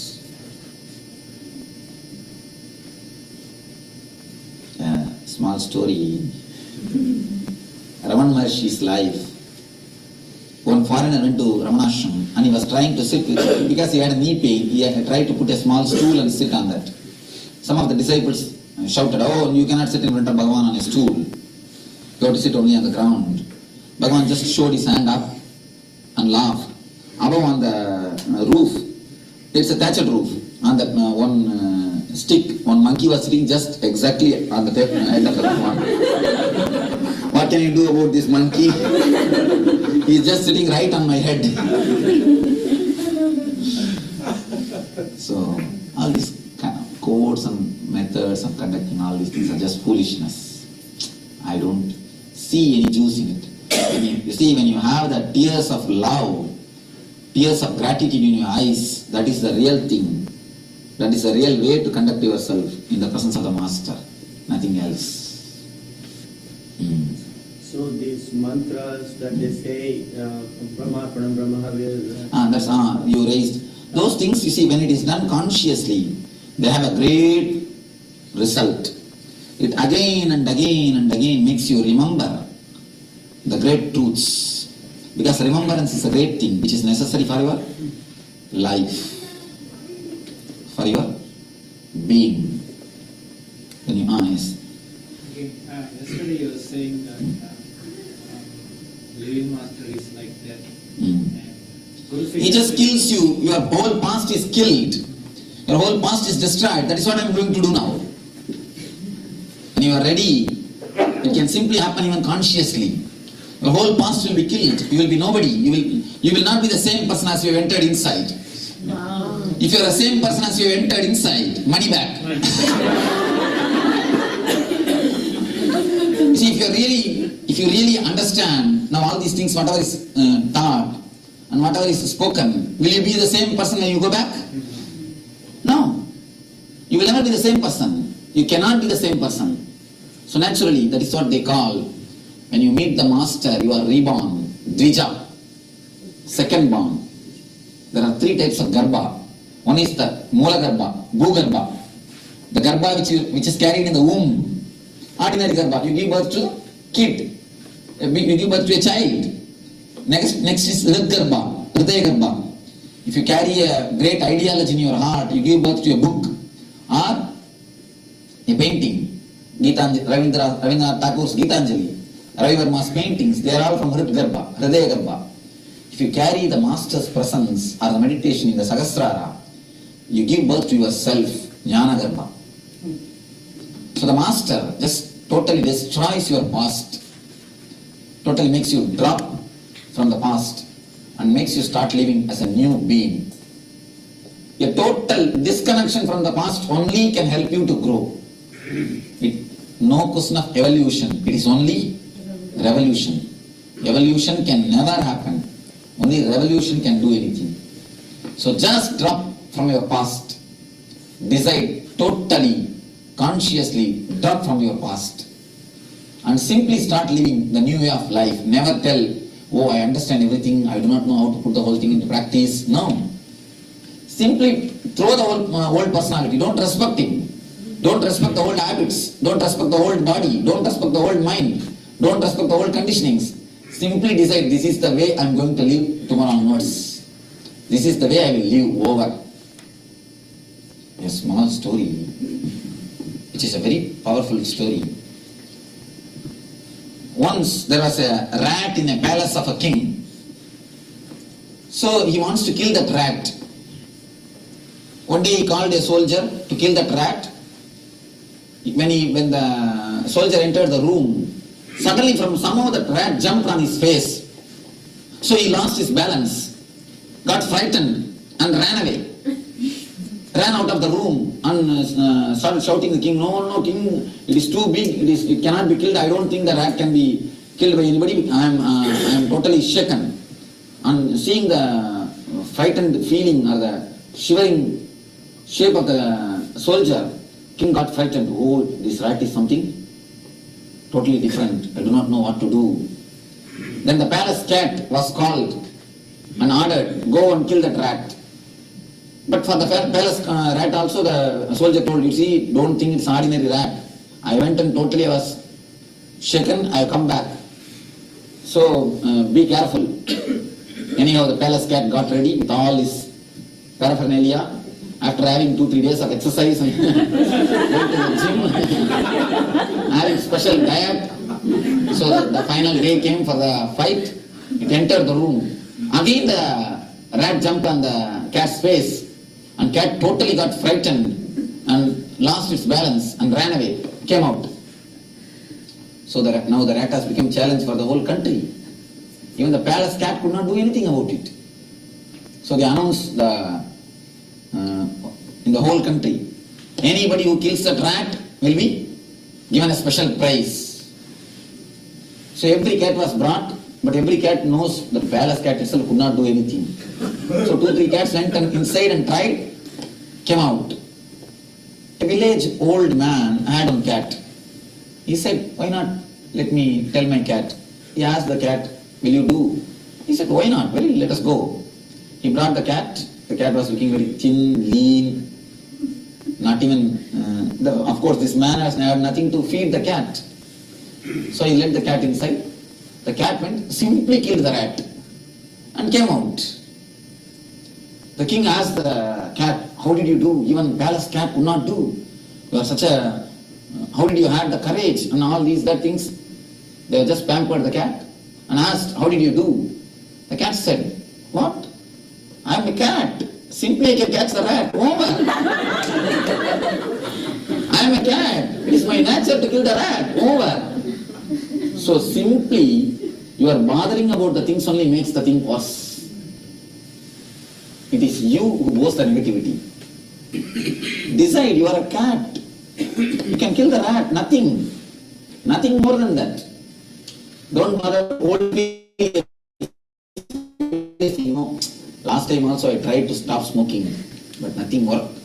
I think this time I do not know. The same thing only is going to happen. Maybe. Don't have all those past things. Even that is past. Even the idea, last time I failed, is also a past. Cut from the very root. Drop from the very root. Even the idea that you have failed is nothing but the past. Somebody came and told me, Swamiji, in last 1 year alone, 27 times I stopped smoking. It is just the past.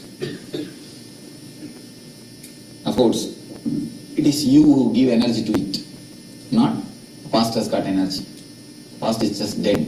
It is you who decide. There is a great technique in the Vedanta to cut yourself from the past. It is the ritual done at the time of sannyas. Don't worry, I am not going to give sannyas to you all. But the portion of ritual done at the time of sannyas, at the time of the sannyas, the last layer. See, actually this last layer, cosmic layer, needs a total disconnection from the past. And when you have finished all these 7 layers, the final touch will be given by the Master's grace. Actually, that is what happens. When you put your whole effort, finally Master gives this grace. When you open through everything, the Master will be there to heal the things. When you undergo all these 7 layers, the final touch is by the Master's grace. Now we are going to have only these 2 sessions. Session of cutting down from the past and the Master's grace. One thing, when you are totally satisfied, you will not ask for the other. You will not need the other. Of course, you will give your love or the feeling or the being to the other, but you will not crave for the other. Even the other is there or not, you will be totally joyful, ecstatic. When the other is there, you will share your being. When the other is not there, you are perfectly all right. But as long as you feel the necessity for the other, be very clear, neither you are satisfied nor he is satisfied. Many women undergo this. Many don't express child abuse. Many women, even in India, many women undergo. Nobody speaks. These elderly people, adults, don't have any other way or means to catharsis their emotions. They just go on, use the kids. And how much this disturbs the kids, they don't understand. It is almost psychologically, no, not killing, handicap, and then making them handicapped. Killing is no problem, once for all finished. Making them psychologically handicapped. All right. The Master's love, the greatest medicine which can heal the past. Master's grace, which can really heal the total past, which can can totally cut yourself from the past and give you the new birth, the reborn, Dvija. At the time of sannyas, a homa, a fire ritual is done. I will try to explain. To cut totally yourself from the past, that's actually the ultimate initiation, the last initiation. Let me explain the whole initiation. First, the mantras are chanted, which means I am burning all my past, my ideas of relationship, about my ideas about the desires, my ideas about the worries, my ideas about the depression, my ideas about the rajas. Rajas means the aggressiveness. All my ideas, one by one, they narrate, and they just burn the whole thing into the fire. Once they finish the burning, they feel so refreshed. Actually, it happens. When you do it consciously, it just happens. Totally, you are cleansed. You are out of it. When you finished burning, when you are cut from the past totally, and there's one more, there are a few rules. Once the final ritual is over, in the sannyas, the traditional sannyas, even the paste or brush which you used yesterday will not be used. Everything. Let me explain about my sannyas. I had my sannyas in the bank of Ganges, Ganga, in Calcutta. The man who gave sannyas is not enlightened, but man of high tapas, very elderly person. Maybe I think when I met him, he was 93. He passed away. He passed away in 6 months. I think I'm the last person who received sannyas from him. Maybe one or two more. Elderly man who is continuously used to do tapas, the meditation. According to sannyas ritual, we take bath in the Ganga. First we do the fire homa, burning everything. And then just we take bath in Ganga and come without any clothes, just as we are born. Then when we come and fall at the feet of the master, he just gives this rope, this cloth. He puts one rope around our hip and blesses us with a new name. The new name. To signify the past is dead. You are no more an old person. They get the new name. They are given a new name. See, the new identity, the new name does miracles. Because you totally disconnect yourself from the past. Continuously remembering that new name has got a great effect. Has got a great feeling. It just totally makes you feel you are newborn. You are somebody who is new. You are totally somebody who is really fresh and alive. So now let me explain the mantras. You will all burn. You are going to do that. Actually, you are going to burn all your past, all your desires, all your worries, all your guilt, all your pain, all your so-called joys. Every layers will just burn. Consciously, totally put it in the fire. You will see you are cut. The whole past is cut. You totally disconnect yourself from the past. Really. This is the way to come out of the cosmic layer. All the nirvanic layer. All the 7 layers. Finally, the final touch.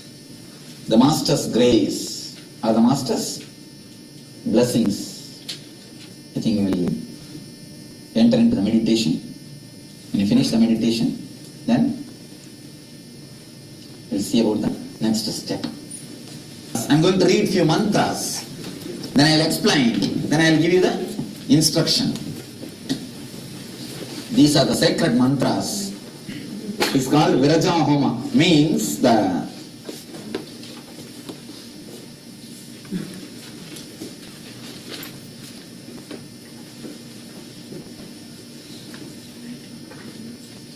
burning the aggressiveness, burning the past. Raja means dust, dirt.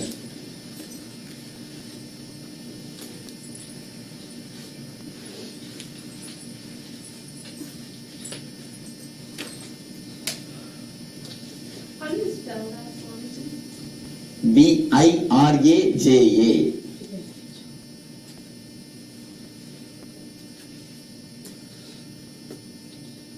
Viraja vivapma bhuya sakkum swaha pranavanam vyanodana samaname sujjantam jyotiraham viraja vivapma bhuya sakkum swaha vangmanasakshutvat jikva srotragrana Reto Bahuda Budi Sudyantam Viraja Vibhapma Bhuya Sadgum Swaha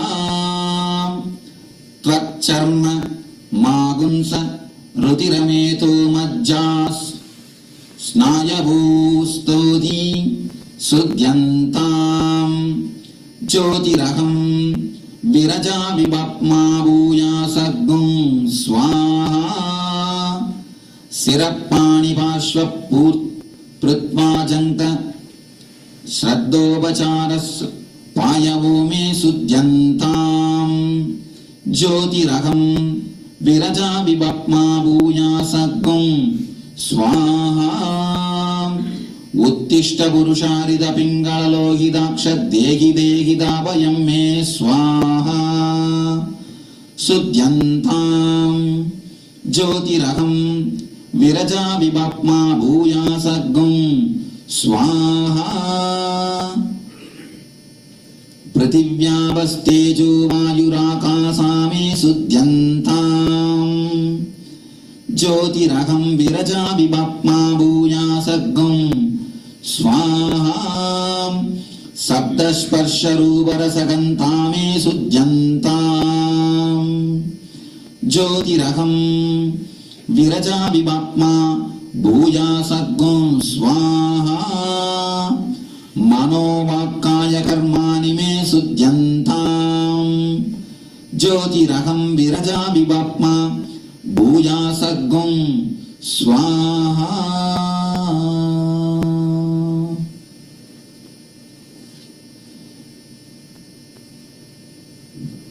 It means there are so many things included in this.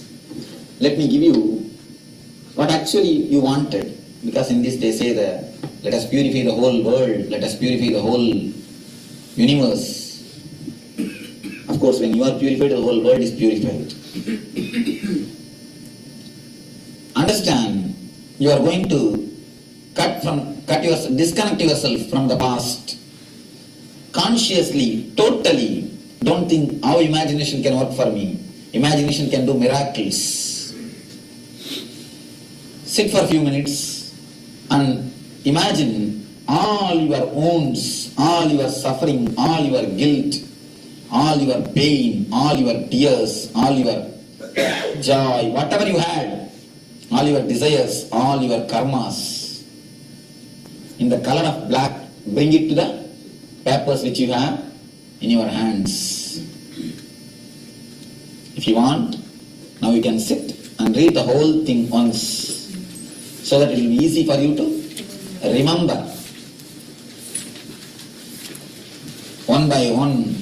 When you relive with you, just relive the pain, relive the desire, relive the guilt, relive the past.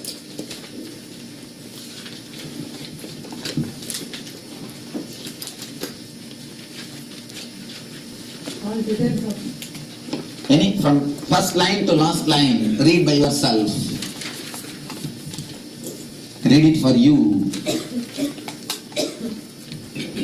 relive the whole past, the gist of your whole life, just as you undergo before your death, undergo totally from desire, guilt, pain and pleasure, one by one, from first step to last step. First undergo all the desires, then undergo all the guilt, then undergo all the pain, then undergo all the pleasures. Relive every moment vividly, as deeply as possible. Only when you leave the karmas, it can leave you. Otherwise it will be just a hangover in you. When you really live it, reliving is relieving. So, take your own time, put all your emotion and imagination, relive the whole thing step by step, one by one, very slowly as possible, as deeply as possible. No urgency. Take your own time and live it. Only then you can really live it. Live totally all the desires, all the guilt, bring back and live with full emotion. Relive the whole scene and do it. And live the moments of pain, live the moments of pleasure, undergo deeply. Have the notebook in your hand. And whatever you have lived, feel the whole negativity or the karma is collected in the notebook. Once you have lived, feel it is already in the notebook. So, when you finish the meditation, the whole past should be in the notebook. Start. My blessings.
nirvanic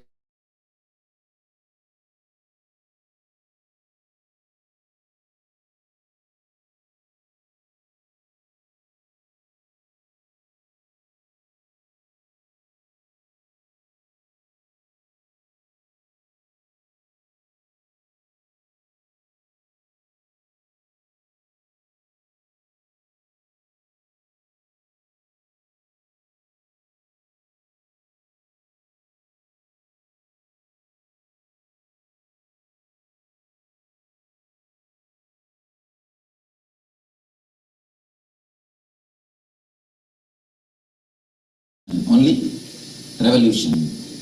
It is the moment when seed takes the decision to sprout. The seed is sprouting. The last moment the seed will have agony. It is called dark night of the soul. The last moment you take the decision to take the jump. You take the decision to go beyond.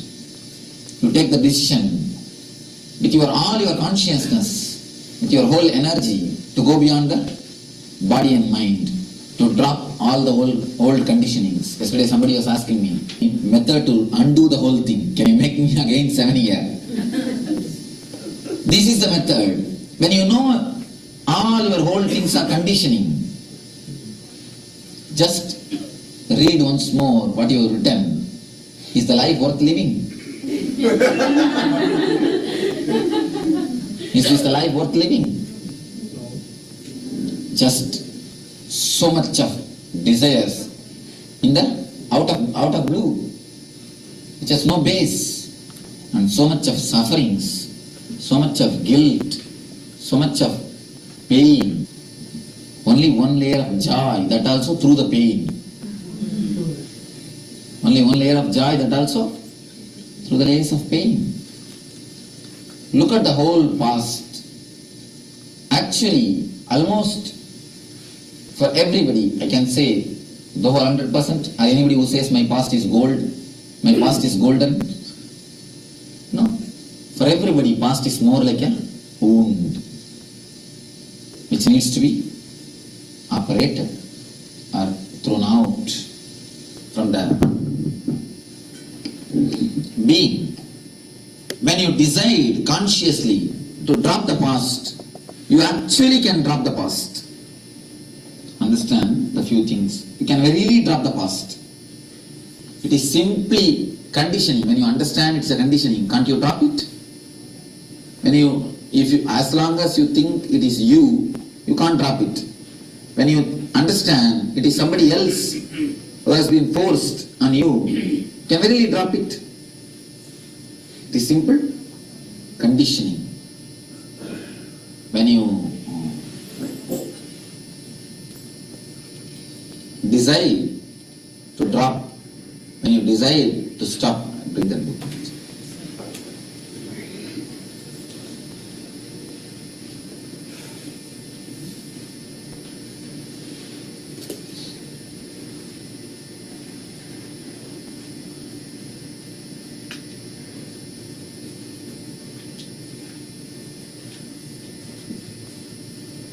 You can simply very drop. We are going to drop. Anybody who doesn't want to drop and keep it can decide. No, it is option only. How can I decide for you to whether to drop or not? If anybody really feels like no, Swamiji, it is perfectly all right, I can carry on, can decide. So Swami, when you said drop, is it a psychological connection? Is Yes. Drop? Psychological There's no connection. emotion with all that bad. And simply psychologically, when you psychologically drop, even physically the whole thing changes. It can be simply be dropped. Because when you share, you emotionally also drop. Open confession is called a great technique to cross the nirvanic body, to drop the conditions. Have you heard of the story of Valmiki? Valmiki is a great saint, respected saint. One of the great epics of India is written by him. He is the author. And he is a rishi. He underwent this open confession. He has done all sorts of criminal activities and all sorts of sins. At one time, the Narada encountered Valmiki and asked, "What are you doing? Do you know?" Valmiki told, "Oh, I am perfectly all right." Then Narada says, "None of your family people will share your sins. Go and ask." He goes and asks everybody. Nobody is ready to share his sins. Finally, he came and confesses everything to Narada. When he confessed, something has broken in him. Something has transformed his life. Something has touched him. Then Narada initiates him, blesses him. Then the hunter dies and Valmiki is born.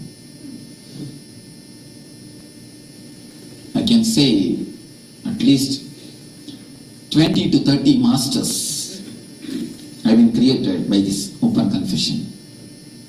People who have confessed, they have grown out of the thing. People who have just kept it inside, they lived their own way. You attain the fruit of writing. You see, when you write, like this, many understandings descend on you. That is just for those understandings will make you write. You come upon so many new understandings, so many new dimensions. You see, if I would have taught him that these are all self-created, people will think, "Oh, Swami is making fun of our pains." But when you understand, it becomes a great understanding. So I create a situation in which you can understand. The understanding can happen to you. If I say ready-made solution, what do you think? All right. Anyway, we will come these 2 days, let us listen what he says. But when it happens to you, the understanding, it stays with you permanently. It stays with you totally. It is all self-created. There is no right, no wrong in the existence. Only one thing which makes you totally blissful, not joyful, which makes you blissful, will make always others also blissful. That is what is right. That's all. There is no right, no wrong. Whenever it is joyful, it is different. When it is blissful, it will make others also blissful. If it makes you only blissful and others sorrow, then you understand it's a joyful, not blissful. It is only joy, not bliss. There is a subtle difference. Whatever makes you joyful, the path of Ananda, the path of bliss, that only is right. Simply live with bliss. That is the right thing. To come to these conclusions only, we are searching. That is what I wanted every conclusion to come from your side. I am churning the milk ocean. One side devil and the other side devas. Of course, not surely here. No.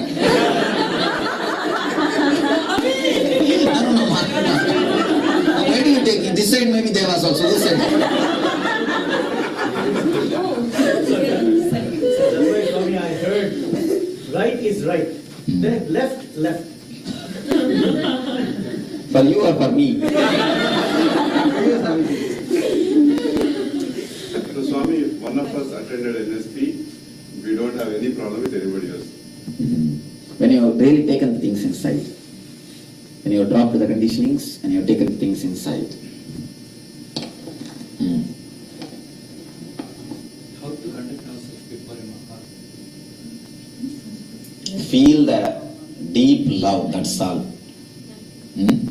Feel a deep love in front of a master, that is enough. Nothing else is needed. Nothing else needs to be done. There is no other code or contact to be conducted. Many people come and tell me.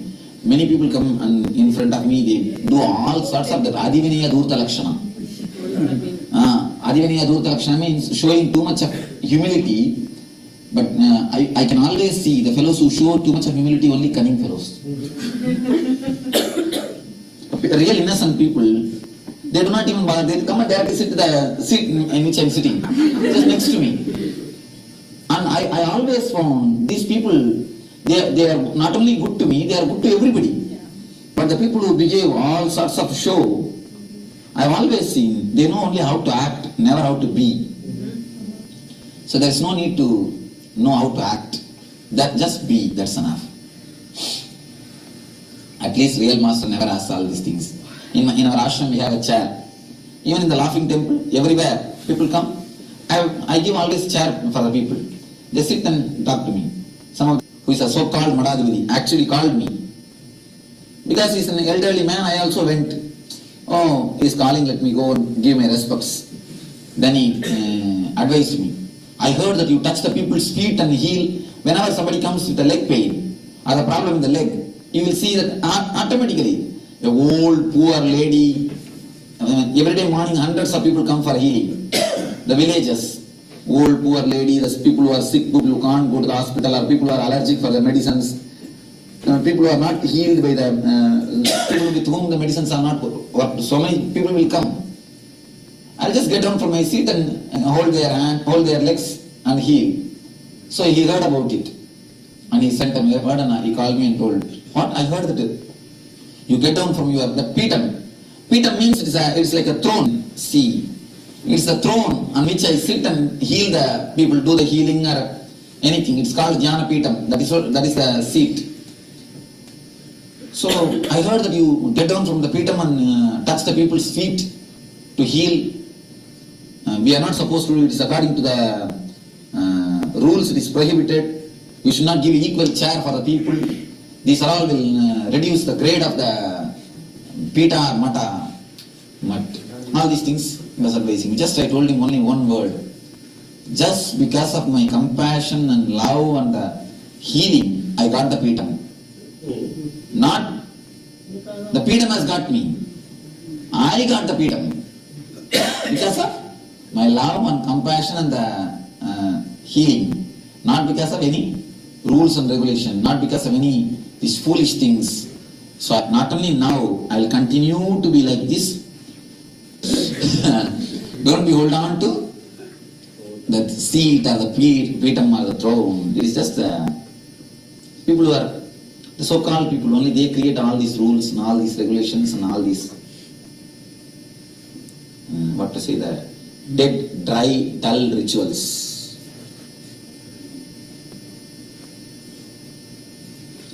Small story. Raman Maharshi's life. One foreigner went to Ramanashram and he was trying to sit with it because he had a knee pain. He had tried to put a small stool and sit on that. Some of the disciples shouted, oh, you cannot sit in front of Bhagavan on a stool. You have to sit only on the ground. Bhagavan just showed his hand up and laughed. Above on the roof, it's a thatched roof.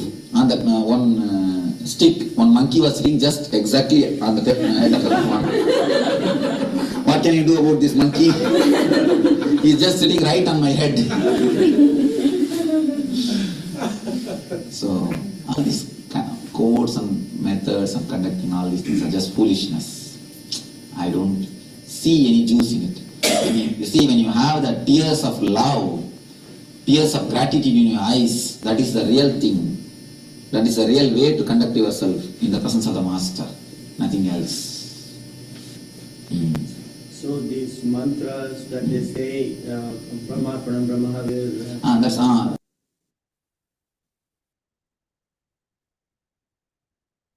you raised. Those things, you see, when it is done consciously, they have a great result. It again and again and again makes you remember the great.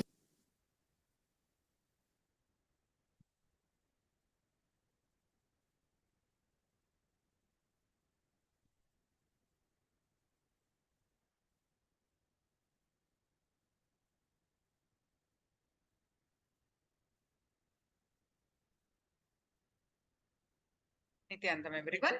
Now let's move on to the power manifestation again. Now we are going to do the power manifestation of consciousness over matter. Are you able to hear me? Am I audible?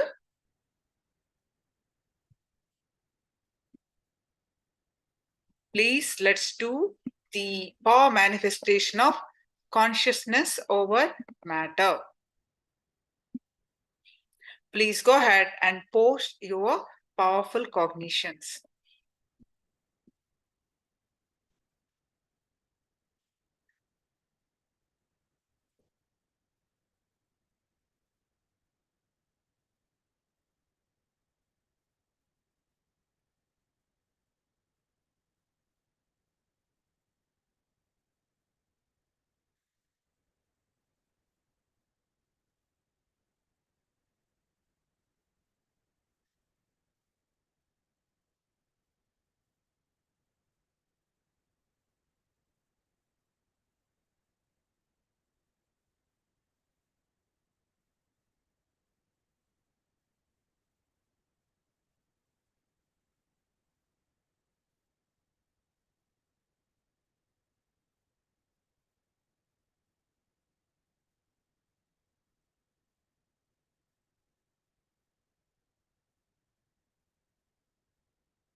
intensely prepares you for the ultimate.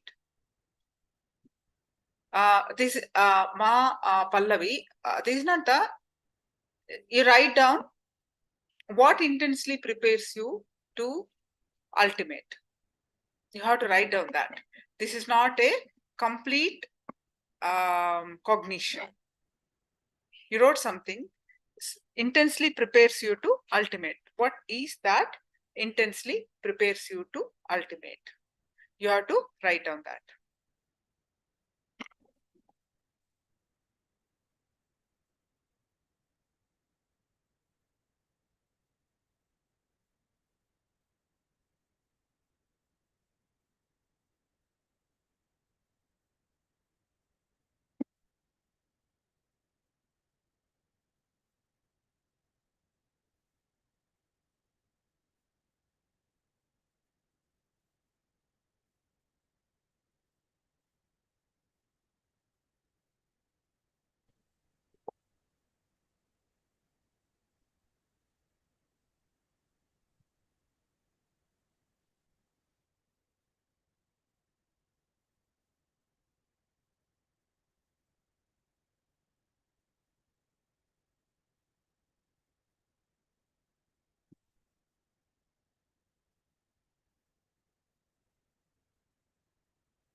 Yeah, so now I'm reading.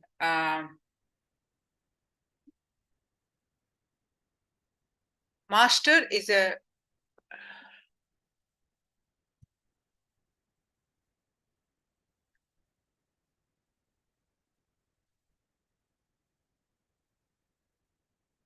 Marva posted. Master is a promise and assurance, a living ideal. He gives you the promise open, you will never die. Wonderful. Then another beautiful cognition from Andre, drop the past. Beautiful cognitions. Now go ahead and get your coconut. We are going to manifest the power of consciousness over matter. So you bring your coconut. If you do not have the coconut, you please bring an orange, a round fruit basically. Orange, apple, a round fruit, please bring it. We have discussed the manifesting this power of consciousness over matter, how it helps you.